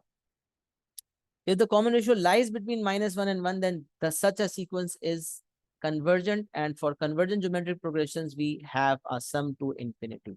ऐसे प्रोग्रेशन जो कन्वर्जेंट होते हैं उसमें सम टू इन्फिनिटी एग्जिस्ट करता है. अब सवाल ही सम टू इन्फिनिटी का मतलब क्या है सर? एग्जिस्ट कब करता है सम टू इन्फिनिटी? तो समझ में आ गया कि ज्योमेट्रिक प्रोग्रेशन कन्वर्जेंट होना चाहिए, कन्वर्जन कब होगा? जब r -1 से 1 के दरमियान होगा, और जब कन्वर्जन होगा तो सम टू इन्फिनिटी एग्जिस्ट करेगा। बट ये है क्या सर का दर सम टू इन्फिनिटी, ये समझाए ना आप। Sum to infinity sum to infinity करते जा रहे हैं, ये तो बताएं सम टू इन्फिनिटी है क्या। तो ये सुन, what is sum to infinity? Sum to infinity किसे कह रहा हूं? सम टू इन्फिनिटी का कॉन्सेप्ट ये कहता है कि किसी ज्योमेट्रिक प्रोग्रेशन में अगर मैं 1 लाख, 1 करोड़, 1 अरब, 1 खरब, लातादाद टर्म्स भी निकाल लूं और उन सबको ऐड कर दूं, तो एक नंबर ऐसा है जो नॉन अचीवेबल है। मतलब उनका सम एक नंबर तक नहीं पहुंच सकता। वो एक लिमिट है जो रीच्ड है, वो एक मैक्सिमम लिमिट है जिस तक सम नहीं पहुंच सकता। वो जो मैक्सिमम लिमिट है ना जिससे ऊपर सम नहीं पहुंच सकता, उस मैक्सिमम लिमिट को कहते हैं सम टू इन्फिनिटी। अरे सर क्या बात कर रहे हैं, ये लॉजिक लॉजिक से हट के क्यों बातें कर रहे हैं आप? हर दफा लॉजिक लॉजिक की बातें करते हैं, आज लॉजिक से हट के क्यों बातें कर रहे हैं? सर इतने सारे टर्म्स ऐड करने पर सम जो है वो एक नंबर तक नहीं पहुंचेगा। ये बात कुछ हजम नहीं हुई सर, समझ नहीं आई। समझाएं समझाएं, तो हम बैठे इसीलिए भाई, समझाएंगे। सम टू इन्फिनिटी का कॉन्सेप्ट ये कहता है कि भाई जितने भी लातादार टर्म्स ऐड कर दो, सम कभी एक नंबर तक नहीं पहुंचेगा। सर अजीब बात कर रहे हैं। सर लॉजिक है ना सर, 2 टर्म्स ऐड करूंगा, तीसरा ऐड करूंगा सम बढ़ेगा, चौथा ऐड करूंगा सम बढ़ेगा, तो मैं 10 होंगे, 15 होंगे, 20 होंगे, तो फिर ये तो सम बढ़ता ही जाएगा। आप बोल रहे हैं सर बढ़ बढ़ के एक नंबर वैल्यू तक पहुंचेगा ही नहीं कभी, कैसे नहीं पहुंचेगा? भाई ये ऐसे नहीं पहुंचेगा कि अगर कॉमन रेशियो -1 से 1 के दरमियान होगा तो हर टर्म अगले टर्म से छोटा होगा। अगर अगर नेगेटिव पॉजिटिव की मैं बात करूं तो फिर छोटे की बात नहीं करूंगा। अगर सिर्फ पॉजिटिव की बात करूं, -1 से 1 के दरमियान की कंडीशन में, 0 से 1 के दरमियान अगर आप सोच के देखें आर की वैल्यू हाफ, और ये सीक्वेंस देखें तो आपको कुछ पता चलेगा। एग्जाम्पल से देखते हैं ताकि ज्यादा समझ में आए। अगर आर 0 से -1 के दरमियान है तो फिर तो एक टर्म पॉजिटिव होगा, एक नेगेटिव होगा, तो फिर उसमें कोई छोटा होगा कोई बड़ा होगा, तो वो फिक्स बात नहीं है। लेकिन अगर आर 0 से 1 के दरमियान है तो फिर हर अगला टर्म पिछले टर्म से छोटा होगा। क्यों भाई? मिसाल देखें, if the r lies between 0 and 1, that is half, तो वो कन्वर्जन की डेफिनेशन को पूरा कर रहा है। अब होगा क्या कि हर अगला टर्म हाफ होकर आए। अब देखें, इफ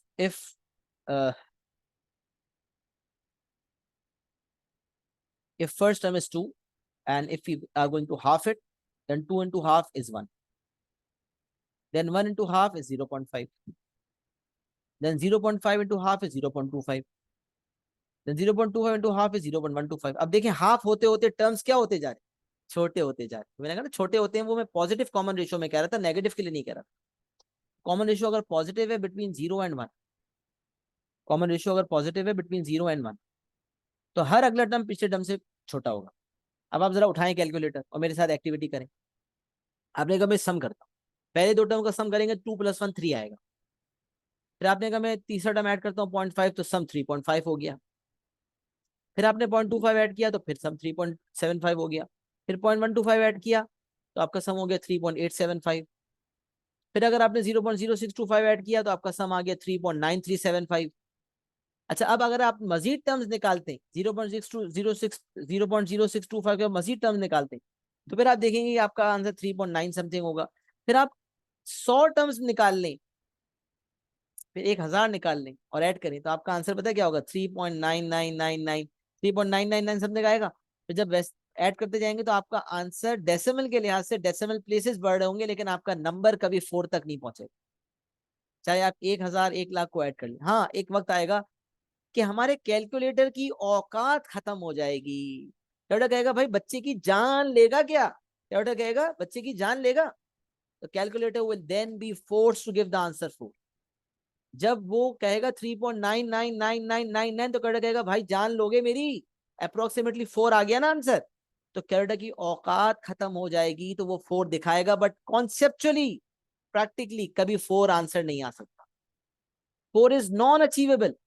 तो वो नंबर जो नॉन अचीवेबल है उसी को तो सम टू इन्फिनिटी कहते हैं।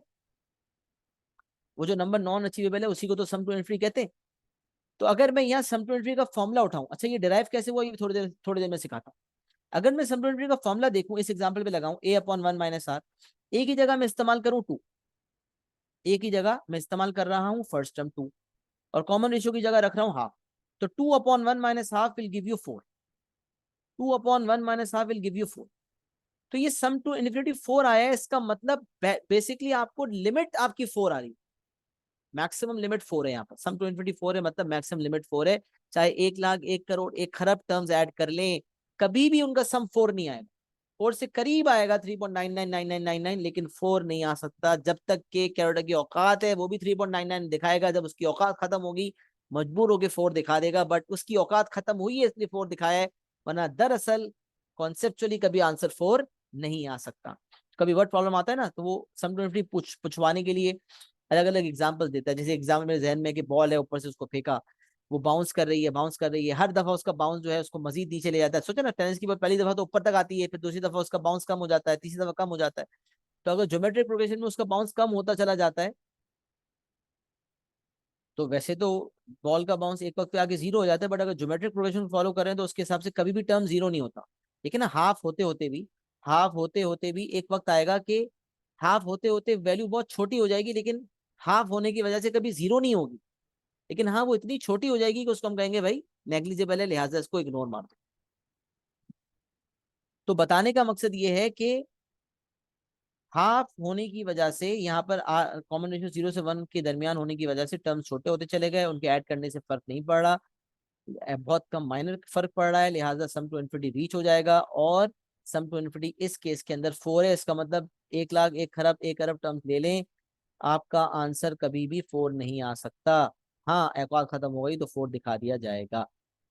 तो कभी, हाँ, मैं टेनिस बॉल की मिसाल ले रहा था कि अगर टेनिस बॉल को उछाला तो उससे सवाल पूछा कि शो करो कि जो जितनी दफा बाउंसेस हुए हैं उन सबकी जो सम ऑफ हाइट्स हैं, मतलब हर दफा जितनी हाइट पे उसने बाउंस किया उसकी सम जो है, that is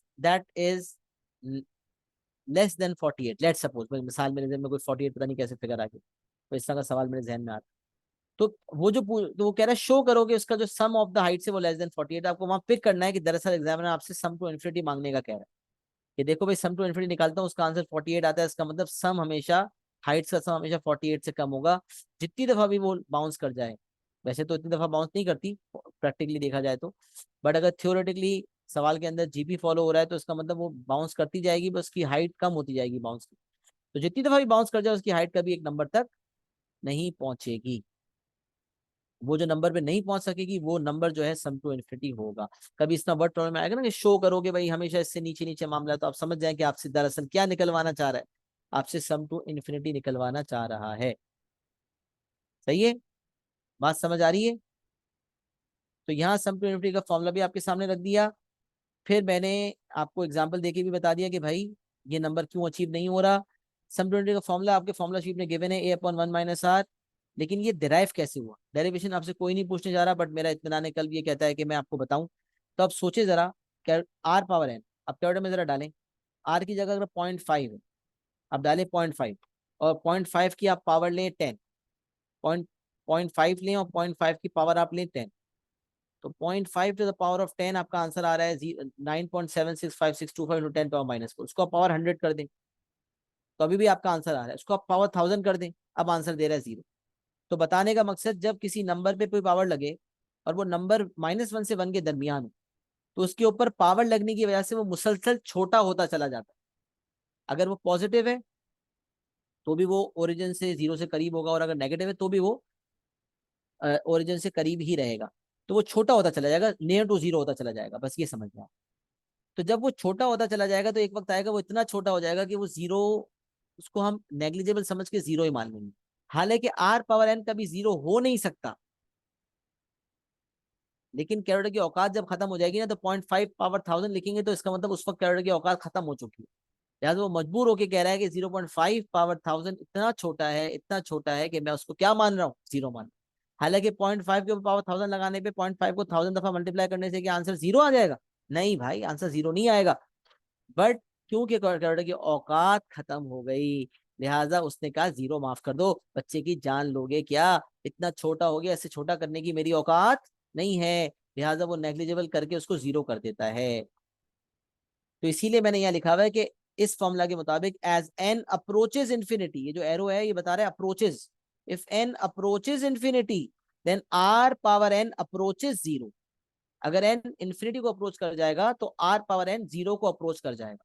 if r⁻n approaches 0, n approaches infinity and r⁻n approaches 0, then this means that ये 0 हो गया, तो 1 - 0 1 हो जाएगा, और a × 1 a हो जाएगा, लिहाजा न्यूमरेटर में सिर्फ a बचा, और डिनोमिनेटर में आपको नजर आ रहा है 1 - r as it is copy हो गया।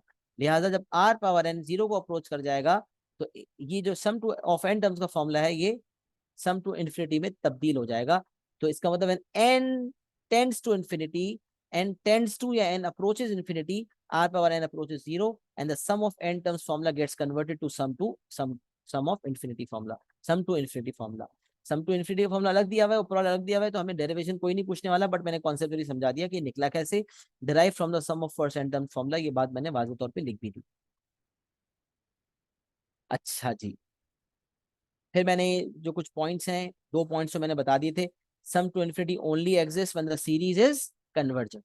सीरीज कन्वर्जेंट कब होती है? जब आर लाई करेगा between -1 and 1। If r lies between -1 and 1, इसका मतलब ऐसी सीक्वेंस कन्वर्जेंट सीरीज है। लेकिन -1 से 1 के दरमियान आर 0 नहीं होना चाहिए, जो कि मैंने आपको पहले बताया भी था। बट कंडीशन ऑफ कन्वर्जन जब पूछी जाएगी तो आप -1 से 1 ही देंगे। Sum to infinity does not exist when the series is divergent. Exist कब करती है? जब सीरीज कन्वर्जेंट हो। कन्वर्जेंट कब होती है? जब आर -1 से 1 के दरमियान लाई करे।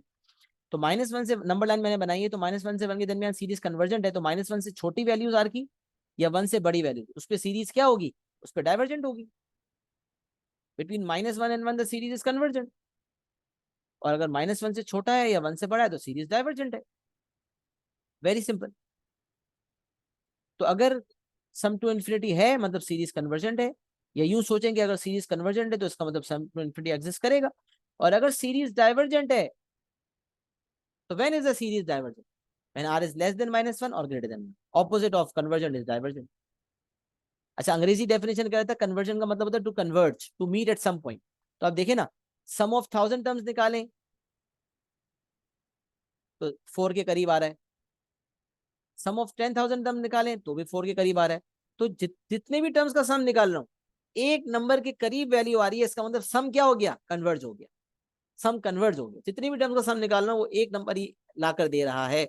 कन्वर्ज हो गया मतलब सम एक पॉइंट पे मीट होना शुरू हो गया, एक ही सम बार बार रिपीट होना शुरू हो गया। That is why we are saying that the sequence is converge. अच्छा, अब ये जो मजीद जो 2 नोट्स है ना, ये अभी समझ तो आ जाएंगे थोड़े बहुत, लेकिन थोड़ी और सवालात जब हम देखेंगे तो आपको समझ आएगा, क्योंकि इसके सवालात पास पेपर के अंदर बहुत ना होने के बराबर है। 20 साल के सवाल में आप देखेंगे 3-4 सवाल आपको मिलेंगे, वो भी कन्वर्जन के हवाले से जो सवालात आए हुए हैं वो आपके ट्रिग्नोमेट्री के साथ आए हुए। तो अभी तकरीबन पास पेपर के सवाल जब आप करेंगे तो वो प्योरली नॉन ट्रिग्नोमेट्री वाले क्वेश्चंस होंगे, जिसमें साइन कॉस टैन नहीं शामिल होगा। तो ट्रिग्नोमेट्री जब एएस की पढ़ेंगे, जो कि थर्ड लास्ट टॉपिक है, तो उसके अंदर जाके भी कुछ सवाल एपीजीपी के आपके टॉपिकल में आपको मिलेंगे। तो अभी हम उसके बगैर वाले पढ़ रहे हैं। बट मैं आपको थोड़ा सा आइडिया दे दूं कि सी जो हमारी कन्वर्जन की जो बेसिकली जो पूरी रेंज है वो है बिटवीन -1 एंड 1। -0 नहीं होना चाहिए बस, लेकिन कन्वर्जन की रेंज है between -1 and 1। If r lies between -1 and 1 the series is convergent, right? अब अगर आपको कोई इंडिकेशन नहीं है कि भाई 2 कंसेक्यूटिव टर्म्स पॉजिटिव हैं या 2 कंसेक्यूटिव टर्म नेगेटिव है, तो फिर आप ये पूरी ब्रॉड कंडीशन यूज करते हैं। बट अगर कभी कोई इंडिकेशन गिवन हो, जैसे कि नोट नंबर 3 कह रहा है, if there is any indication given in the question that the 2 consecutive terms are both positive और both negative, then the condition for convergence in such a case would be r lies between 0 and 1। अब एक आपने ऊपर देखा था एक चीज को, कि अगर आपका कॉमन रेशियो नेगेटिव था तो एक टर्म आपका पॉजिटिव है, फिर एक नेगेटिव है, फिर पॉजिटिव है, फिर नेगेटिव है। तो यहां से ये पता चलता है कि अगर कॉमन रेशियो नेगेटिव है तो 2 कंसेक्यूटिव टर्म्स की साइन सेम नहीं हो सकती। अगर अगर कॉमन रेशियो पॉजिटिव है तो 2 कंसेक्यूटिव टर्म्स की साइन जो है वो सेम नहीं हो सकती। अगर कॉमन रेशियो नेगेटिव है तो 2 कंसेक्यूटिव टर्म्स की साइन डिफरेंट होंगी, एक पॉजिटिव एक नेगेटिव, एक पॉजिटिव एक नेगेटिव। लेकिन अगर किसी सवाल में मुझे ये पता चल जाए, नहीं पता मुझे कि 2 कंसेक्यूटिव टर्म पॉजिटिव है या नेगेटिव है, तो फिर मैं कंडीशन ऑफ कन्वर्जन यूज करूंगा -1 से 1 के दरमियान, क्योंकि उसमें मुझे डाउट होगा, मुझे पता नहीं होगा, तो मैं कहूंगा कॉम्बिनेशन नेगेटिव भी हो सकता है, पॉजिटिव भी हो सकता है। बट अगर किसी सवाल में मुझे बिल्कुल श्योरिटी हो और बिल्कुल क्लैरिटी हो कि इस सवाल के अंदर जो है मेरे कोई भी 2 कंसेक्यूटिव टर्म्स की साइंस सेम है, मतलब दोनों पहले 2 टर्म्स पॉजिटिव है या पहले 2 टर्म्स नेगेटिव है, या कोई भी 2 टर्म्स कंसेक्यूटिव जो है वो पॉजिटिव है या नेगेटिव है, सिर्फ दो कंसेक्यूटिव दोनों के दोनों पॉजिटिव है या दोनों के दोनों नेगेटिव है, इसका मतलब उस केस में यकीनन कॉमन रेशियो पॉजिटिव हो। तो अगर 2 कंसेक्यूटिव टर्म्स की साइंस सेम हो जाएं, दोनों पॉजिटिव हो या दोनों नेगेटिव हो, तो उस केस में मुझे यकीन हो जाता है कि यहाँ मेरा कॉमन रेशियो पॉजिटिव है। जब मुझे पता चल गया कि कन्वर्जेंट भी है और कॉमन रेशियो पॉजिटिव भी है, तो फिर पूरी कंडीशन थोड़ी वैलिड होगी -1 से 1। कन्वर्जन की कंडीशन का एक हिस्सा ले लूंगा। कन्वर्जन की कंडीशंस को भी देखें तो इसके दो में ब्रेक कर देते हैं। कन्वर्जन की डेफिनेशन कह रही है कि r should lie between -1 and 1। तो अब हम इसको दो में ब्रेक कर देते हैं। Common ratio lies between -1 and 0, ये भी कन्वर्जेंट है। Common ratio lie between 0 and 1, ये भी कन्वर्जेंट है। तो अगर मुझे इंडिकेशन मिल जाए that two consecutive terms are both positive और बोथ नेगेटिव, मतलब दो कंसेक्यूटिव टर्म्स की साइन डिफरेंट नहीं है बल्कि सेम है, तो इस केस में हम समझ जाएंगे कॉमन रेशियो पॉजिटिव है। और कॉमन रेशियो क्योंकि पॉजिटिव है, लिहाजा कंडीशन ऑफ कन्वर्जेंस में पूरी -1 से 1 के दरमियान की जरूरत नहीं है, बल्कि उस सवाल में कंडीशन ऑफ कन्वर्जेंस जो आप देंगे that would be between 0 and 1। सवाल कैसे आएगा ये आप सवाल के साथ ही देखेंगे। अभी सिर्फ ये समझ लेंगे पूरी जो बड़ी कैटेगरी है उसको हमने श्रिंक कर दिया, छोटा कर दिया, क्योंकि मुझे मजीद एक बात एडेड ऑन पता चल गई कि कॉमन रेशियो मेरा पॉजिटिव है। लिहाजा फिर -1 से 0 के दरमियान की तो लॉजिक ही नहीं बनती ना। जब मुझे पता है कि कॉमन रेशियो जो है वो पॉजिटिव है, लिहाजा कन्वर्जेंट भी है और कॉमन रेशियो पॉजिटिव भी है, इसका मतलब 0 से 1 के दरमियान। और इसी तरह अगर मुझे कभी कंडीशन मिल जाए that the two consecutive terms have opposite science, दो कंसेक्यूटिव टर्म्स जो है उनकी साइंस ऑपोजिट है, मतलब एक टर्म पॉजिटिव है फिर एक नेगेटिव है, या पहला नेगेटिव है दूसरा पॉजिटिव है, अगर दो कंसेक्यूटिव टर्म्स की साइन ऑपोजिट है तो इसमें यकीन हो जाएगा कि हमें कॉमन रेशियो नेगेटिव है। ऐसा नहीं हो सकता कि कॉमन रेशियो पॉजिटिव है और दो टर्म्स की साइन अलग अलग है, नहीं। अगर कॉमन रेशियो की साइन नेगेटिव होती है तो ही ऐसा होता है कि दो कंसेक्यूटिव टर्म्स में साइंस का डिफरेंस आ रहा होता है। तो अगर कभी दो कंसेक्यूटिव टर्म्स की साइंस ऑपोजिट हो, इसका मतलब उस केस में मुझे कन्वर्जन के साथ साथ ये भी पता चल जाता है कि वहाँ कॉमन रेशियो नेगेटिव है, तो फिर कन्वर्जन का वो हिस्सा लेते हैं जिसमें कॉमन रेशियो नेगेटिव होगा and that is between -1 and 0। तो यहाँ पर कंडीशन ऑफ कन्वर्जन जो है -1 से 0 हो जाएगी। तो अगर कोई इंडिकेशन नहीं है, खामोशी है, तो ब्रॉड कंडीशन -1 से 1 है। बट अगर मुझे कन्वर्जन के साथ साथ ये भी पता चल जाए कि आर पॉजिटिव है, यानी कि दो कंसेक्यूटिव टर्म्स पॉजिटिव हो या दो कंसेक्यूटिव नेगेटिव हो, मतलब पता चल जाए आर पॉजिटिव है, तो फिर हम कंडीशन ऑफ कन्वर्जेंस को बना देंगे 0 से 1। बट अगर दो कंसेक्यूटिव टर्म की साइंस ऑपोजिट हो तो कंडीशन ऑफ कन्वर्जेंस बन जाएगी -1 से 0। अब ये वही बात है, ये वो पॉइंट्स हैं जो आप सवाल देखेंगे तो आपको ज्यादा क्लियर होगा, बट जनरल कॉन्टेक्स्ट में आपको अंग्रेजी समझ के आइडिया जरूर हो जाना चाहिए कि मैं क्या कहने की कोशिश कर रहा हूँ। मुझे यहाँ तक जरा बता दें कि क्या हमें ज्योमेट्रिक प्रोग्रेशन की सारे मामला समझ आ गए? Are we clear with everything till here?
जी जी बिल्कुल, इंशाल्लाह आप मजीद क्लैरिफिकेशन आ जाएगी एज वी मूव फॉरवर्ड। तो लेट्स सी, एक एग्जांपल देखते हैं ज्योमेट्रिक प्रोग्रेशन का। A geometric progression has first term 64 and sum to infinity 256. Find the common ratio. So first term is being given to us. So we know that A is 64. Sum to infinity दिया हुआ है, तो जब कोई चीज़ दी हुई है तो भी हम फॉर्मूला का इस्तेमाल करते हैं, और जब कोई चीज़ मांगी जाती है तो भी फॉर्मूला का इस्तेमाल करते हैं। तो सम टू इन्फिनिटी मुझे दिया हुआ है, जब मैं फॉर्मूला का इस्तेमाल करूंगा A/1 माइनस आर, तो वहां से मुझे आर पता चल जाएगा। पहला पार्ट बहुत सिंपल था, कॉमन रेशियो निकालना था।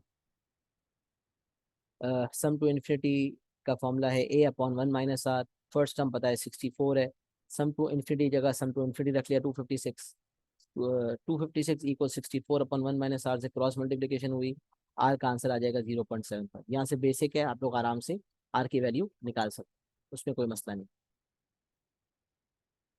फिर अगले पार्ट में कह रहा है तो कॉमन रेशियो निकालने के लिए सम टू इन्फिनिटी का फॉर्मूला इस्तेमाल किया, बहुत आसानी से आ गया। देन पार्ट 2 में कह रहा है sum of the first 10 terms निकालो। सम ऑफ फर्स्ट 10 टर्म्स का फॉर्मूला आपके सामने दिया हुआ था, a one minus r n upon 1 minus r. A की जगह हमने फर्स्ट टर्म लिख दिया, आर की जगह जो ऊपर कॉमन रेशियो है वो रख दिया, एन की जगह 10 रख दिया। तो a 1 minus r power n upon 1 minus r, and we have got 241.583 something something. क्योंकि नॉन एग्जैक्ट था तो नॉन एग्जैक्ट का उसूल है कि हम 3 सिग्निफिकेंट फिगर्स में आंसर देते हैं, लिहाजा नॉन एग्जैक्ट वैल्यू को मैंने राउंड ऑफ करके 3SF में दे दिया 241.583 समथिंग। अगर रुक जाता खुद ही तो फिर वो एग्जैक्ट दे सकते थे, बट क्योंकि ये रुका नहीं है, ये नॉन एग्जैक्ट है, चलता जा रहा है, लिहाजा मैंने राउंड ऑफ करके आंसर दे दिया 242। तो ये जून 2004 का पेपर 1 क्वेश्चन नंबर 1 था। वेरिएंट नहीं हुआ करते थे 2009 तक, जून 2009 तक वेरिएंट नहीं थे, नवंबर 2009 से वेरिएंट सिस्टम शुरू हुआ और मेरे टॉपिकल भी नवंबर 2009 से ही स्टार्ट हो। 2002 से 2009 के दरमियान साल में हर साल सिर्फ 2 पेपर हैं, एक जून का और एक नवंबर का। मार्च उस वक्त हुआ नहीं करता था, वेरिएंट हुआ नहीं करता था, तो एक जून का होता था, एक नवंबर का होता था। अब हर साल में 7 पेपर आते, पहले 2 आते थे, अब 7 आते, 3 जून, 3 नवंबर और 1 मार्च। तो जब से ये 7 7 पेपर आना शुरू हुए हैं तब से हमारे टॉपिकल सारे कंपाइल्ड हैं। तो ये पुराने में से है जो कि टॉपिकल में नहीं मिलेगा, लेकिन मैंने इसको एक्सप्लेनेशन का पार्ट।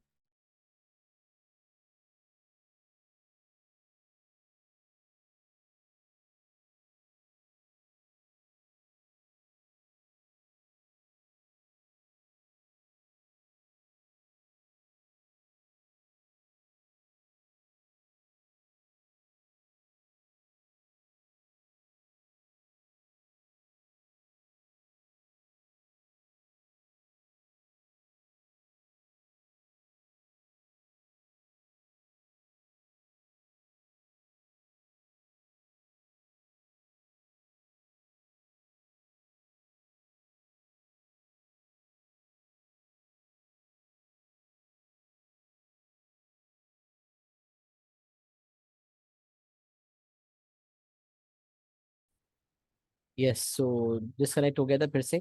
इस सवाल तो मैं उस वक्त तक समझा चुका था, सवाल की एक्सप्लेनेशन मुकम्मल हो गई थी ना। I was just asking for the feedback. Yes, so is everyone clear till here? Just let me know and have you noted it down as well? सवाल, ये वाला सवाल सबको समझ आ गया?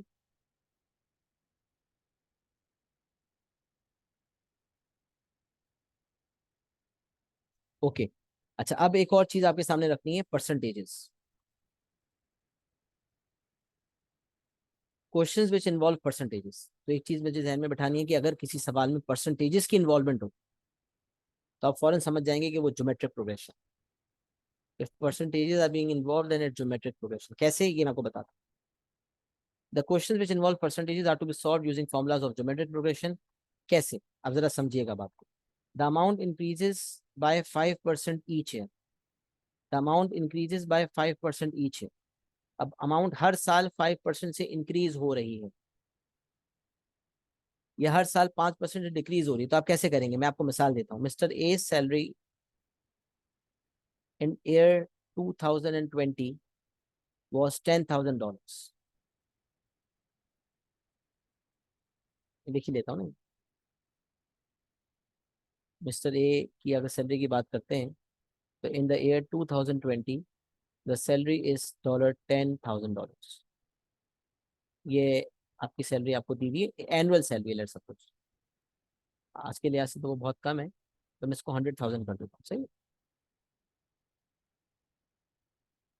Mister A salary for the year 2020 was $100,000, $1,00,000 साल।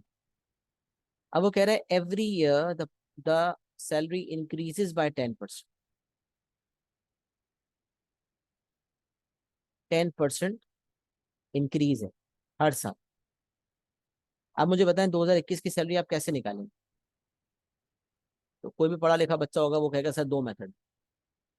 एक method ये है कि 100,000 में हम 10%, 100,000 से हम 10% मल्टीप्लाई करें, 10% ऑफ 1,000 100,000 निकालें, मतलब 10% मल्टीप्लाई बाय 100,000 करें और जो आंसर आए उसको 100,000 में ऐड करें, तो हमारे पास नई सैलरी आ जाएगी।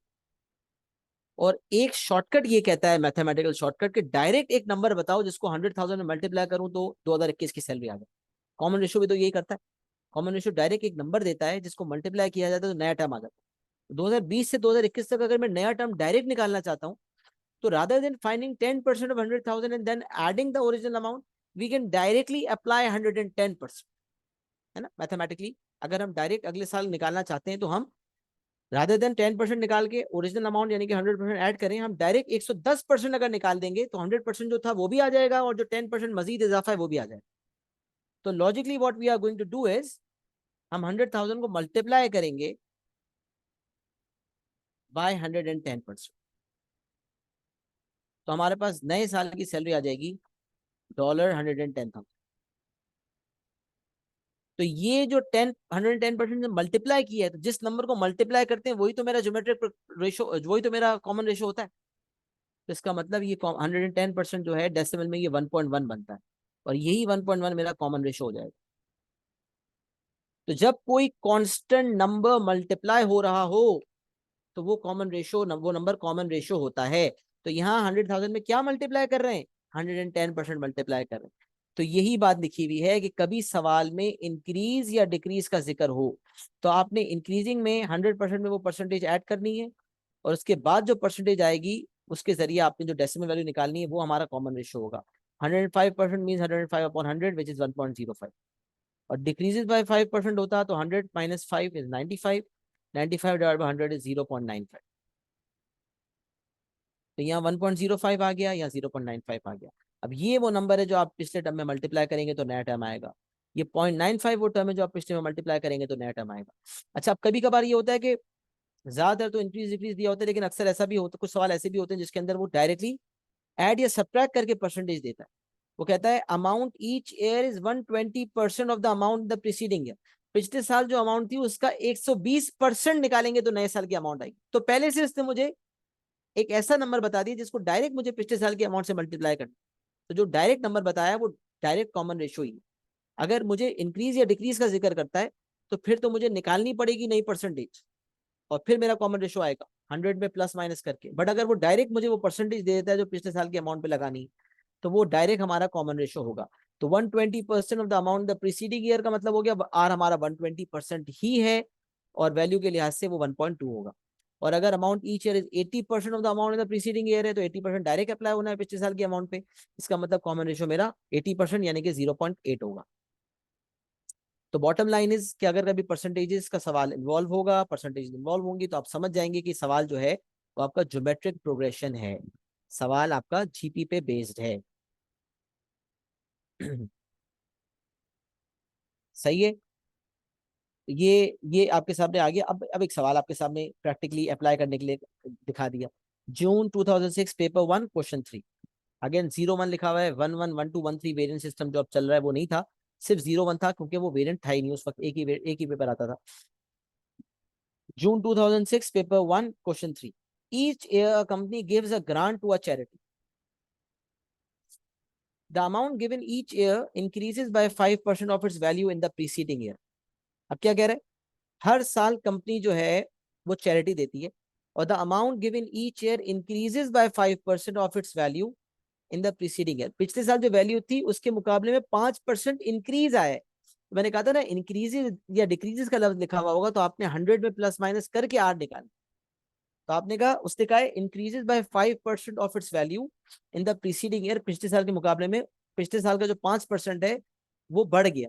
तो इसका मतलब पिछले साल की अमाउंट भी होगी, 5% की अमाउंट भी होगी, तो 100 + 5 105% हो जाएगा। Common ratio will be 105%, decimal के लिहाज से 1.05। फिर वो कह रहे थे ग्रांट इन 2001 वाज $5,000। अब देखिए, ये जो इस तरह के सवाल होते हैं ना, इसमें एपीजीपी का जिक्र नहीं होता। अभी अब जो हमने एग्जाम्पल अभी देखे थे उसमें बताया था ना, ये एपी है ये जीपी है, नहीं जो वर्ड प्रॉब्लम होते हैं उसमें बताता नहीं है ये एपीजीपी है, खुद सोचना पड़ता है। अगर कोई कांस्टेंट नंबर ऐड सब्ट्रैक्ट हो रहा है तो एपी है, और अगर कोई कांस्टेंट नंबर मल्टीप्लाई या डिवाइड हो रहा है तो जीपी है। Over there you have to realise and analyse by yourself कि ये सवाल एपी है या जीपी। तो यहां पर वो कह रहा है grant in 2001 was $5,000। Find the grant given in 2011। तो जो पहली अमाउंट दी हुई है grant in 2001, that is basically your first term. तो आपका फर्स्ट टर्म क्या है? $5,000। Find the grant given in 2011। आपको 2011 की ग्रांट निकालनी। अब मुझे बताएं, सबसे पहला सवाल, क्या आपसे टर्म मांग रहा है या सम मांग रहा है? देखिए, जो नॉर्मल वर्ड प्रॉब्लम के बगैर वाले सवाल होता है उसमें टर्म या सम का स्पेसिफाइड होता है कि टर्म निकालो या सम निकालो। यहाँ नहीं लिखा होता। तो ये मुझे बताएं, is he trying to find, is he asking us to find the term और is he asking us to find the sum? पहला सवाल, जिसका जवाब क्या देंगे चैट पे? टर्म मांग रहे हैं, सम मांग रहा है? पार्ट वन में ग्रांट गिवन इन 2011। अच्छा, अभी कौन सा सबसे पहले सवाल का जवाब टर्म है? बिल्कुल सही, टर्म मांग रहा है, क्योंकि वो कह रहा है ग्रांट गिवन इन 2011। 2011 में कितने पैसे दिए ग्रांट के तौर पे? तो सिर्फ 2011 का पूछ रहा है, तो स्पेसिफिक टर्म पूछ रहा है। ये थोड़ी पूछ रहा है 2001 से 2011 तक सम कितना दिया, नहीं, 2011 में कितनी अमाउंट दी, तो टर्म पूछ रहा है। पहले सवाल का जवाब है टर्म। अब ये बताएं कि कितने टर्म्स का, कौन सा टर्म पूछ रहा है? Which term is being asked. अगर मैं एन टर्म का फॉर्मूला इस्तेमाल करता हूं तो कौन सा टर्म निकालूंगा? एन टर्म का फॉर्मूला इस्तेमाल करता हूं तो कौन सा टर्म निकालूंगा?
जी जनाब, मैं आपको सवाल पूछ रहा था कि कौन सा टर्म जो है वो मुझसे मांग रहा है। टर्म तो मांग रहा है, कौन सा टर्म मांग रहा है? इसका जवाब नहीं आया था। मैं समझ रहा हूँ कि शायद बच्चे जवाब नहीं दे रहे, लेकिन मैं तो नेट ही डिस्कनेक्ट हो गया उस दौरान। तो मैं ये पूछ रहा था कि यहाँ पर हमसे सवाल पार्ट नंबर वन में टर्म मांग रहा है, कौन सा टर्म मांग रहा है, कौन सा टर्म निकालेंगे? तो देखें, बहुत ताखिर हो गई, जवाब नहीं मिला, शायद नेट की वजह से। मैं बता देता हूँ, गलती ये होती है कि बच्चे यहाँ पर टेंथ टर्म समझते हैं। वो कहते हैं 2001 से 2011 तक 10 ईयर्स का फासला है, लिहाजा टेंथ टर्म निकालना है। नहीं बेटा, टेंथ टर्म नहीं निकालना, क्योंकि 2001 और 2011 दोनों इंक्लूसिव है, लिहाजा हमें 11th टर्म निकालना। We have to find the 11th term, क्योंकि 2001 भी शामिल है। तो सोचा करें थोड़ा सा, 2001 पहला टर्म है, 2002, 3, 4 और 2010 तक 10 टर्म्स हो गए, 2011 में 11वां टर्म हो गया। तो ये बात बहुत इंपॉर्टेंट है कि आपको ये बात बहुत क्लियर और वाजे रहे कि जब आपसे स्पेसिफिकली कोई टर्म पूछा जा रहा है तो वो कौन सा टर्म मांग रहा है ये आपको पता होना चाहिए। तो यहाँ टर्म का फॉर्मूला लगेगा और आपका AR⁻n-1 के मुताबिक 11th टर्म निकल जाएगा। फिर अगले पार्ट में कह रहा है total amount of money given to the charity during the years 2001 to 2011 inclusive. तो 11 सालों में टोटल अमाउंट चैरिटी को कितनी दी, मतलब सम पूछ रहा है। तो ये आपका पूरा सोल्यूशन आ, टर्म 11 पार्ट नंबर में टर्म 11 निकालना है। AR⁻n-1 8144.5, 3 ऐसे में राउंड ऑफ करके 8140। और अगर आपको पार्ट टू में सम निकालना है, टोटल अमाउंट निकालनी है, इसका मतलब आपको find the sum which is A1 - R⁻n/1 - R। Non exact answer आ रहा था तो 3 ऐसे में राउंड ऑफ करके आपका आंसर आ गया 71,000। यहाँ से आपके पास सम ऑफ 11 टर्म्स आ गया $71,000। सही है। तो ये जीपी की एक्सप्लेनेशन भी खत्म हो गई और यहाँ एपीजीपी की एक्सप्लेनेशन अंदर पूरी मुकम्मल हो जाती है। तो हमने एक प्रैक्टिकल सवाल जीपी का कर लिया जिसमें जीपी लिखा हुआ नहीं था, लेकिन परसेंटेजेस की इन्वॉल्वमेंट ने हमें बता दिया कि ये जीपी का सवाल। तो ये जरा पहले पार्ट में सम टर्म निकालना था, दूसरे में सम निकालना था। फॉर्मुलाज हमारे पास दिए हुए हैं, फॉर्मुला शीट पे हमें खाली अप्लाई करना सीखना है। तो are be clear with this example? Please मुझे एक्नॉलेज कर दें। दो तीन दफा हमारी 3 दफा हमारी क्लास डिस्कनेक्ट हुई थी, तकरीबन 1-2 मिनट, 1 मिनट के लिए, तो रिकॉर्डिंग में वो आई होगी पॉजेस बहरहाल, लेकिन हमें अल्हम्दुलिल्लाह टॉपिक की एक्सप्लेनेशन हमने कर ली। मेरे ख्याल से बाकी एक्सप्लेनेशन तो क्लियर थी ना, कहीं डिस्टॉर्शन तो नेट की बाकी बीच में तो नहीं आई थी ना? जरा बताएं, ओवरऑल तो क्लियर हो गया ना सब? बस सही है, ग्रेट।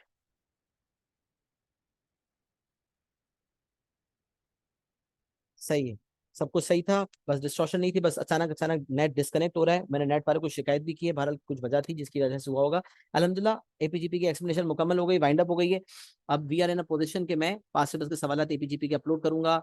उसकी कुछ रिकॉर्डिंग्स भी पड़ी हुई हैं, वो भी अपलोड करूंगा इंशाल्लाह। उसका भरपूर तरीके से सवाल करने की पोजीशन में है, दबा के सवाल करें, जल्द से इस टॉपिक को इंशाल्लाह निपटाएं, ताकि फिर हम अगले टॉपिक की तरफ बढ़ें, क्योंकि सिलेबस ज्यादा है और हमें जल्दी जल्दी चीजों को कवर अप करना है। तो रिकॉर्डिंग्स का भी इंशाल्लाह इस्तेमाल करते रहेंगे। सही है जी।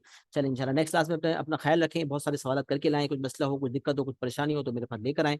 हाजिर है इंशाल्लाह आपकी खिदमत में। आपका अपना बहुत सारा ख्याल रखें, दुआ में मुझे याद रखें। अस्सलाम वालेकुम व रहमतुल्लाहि व बरकातहू।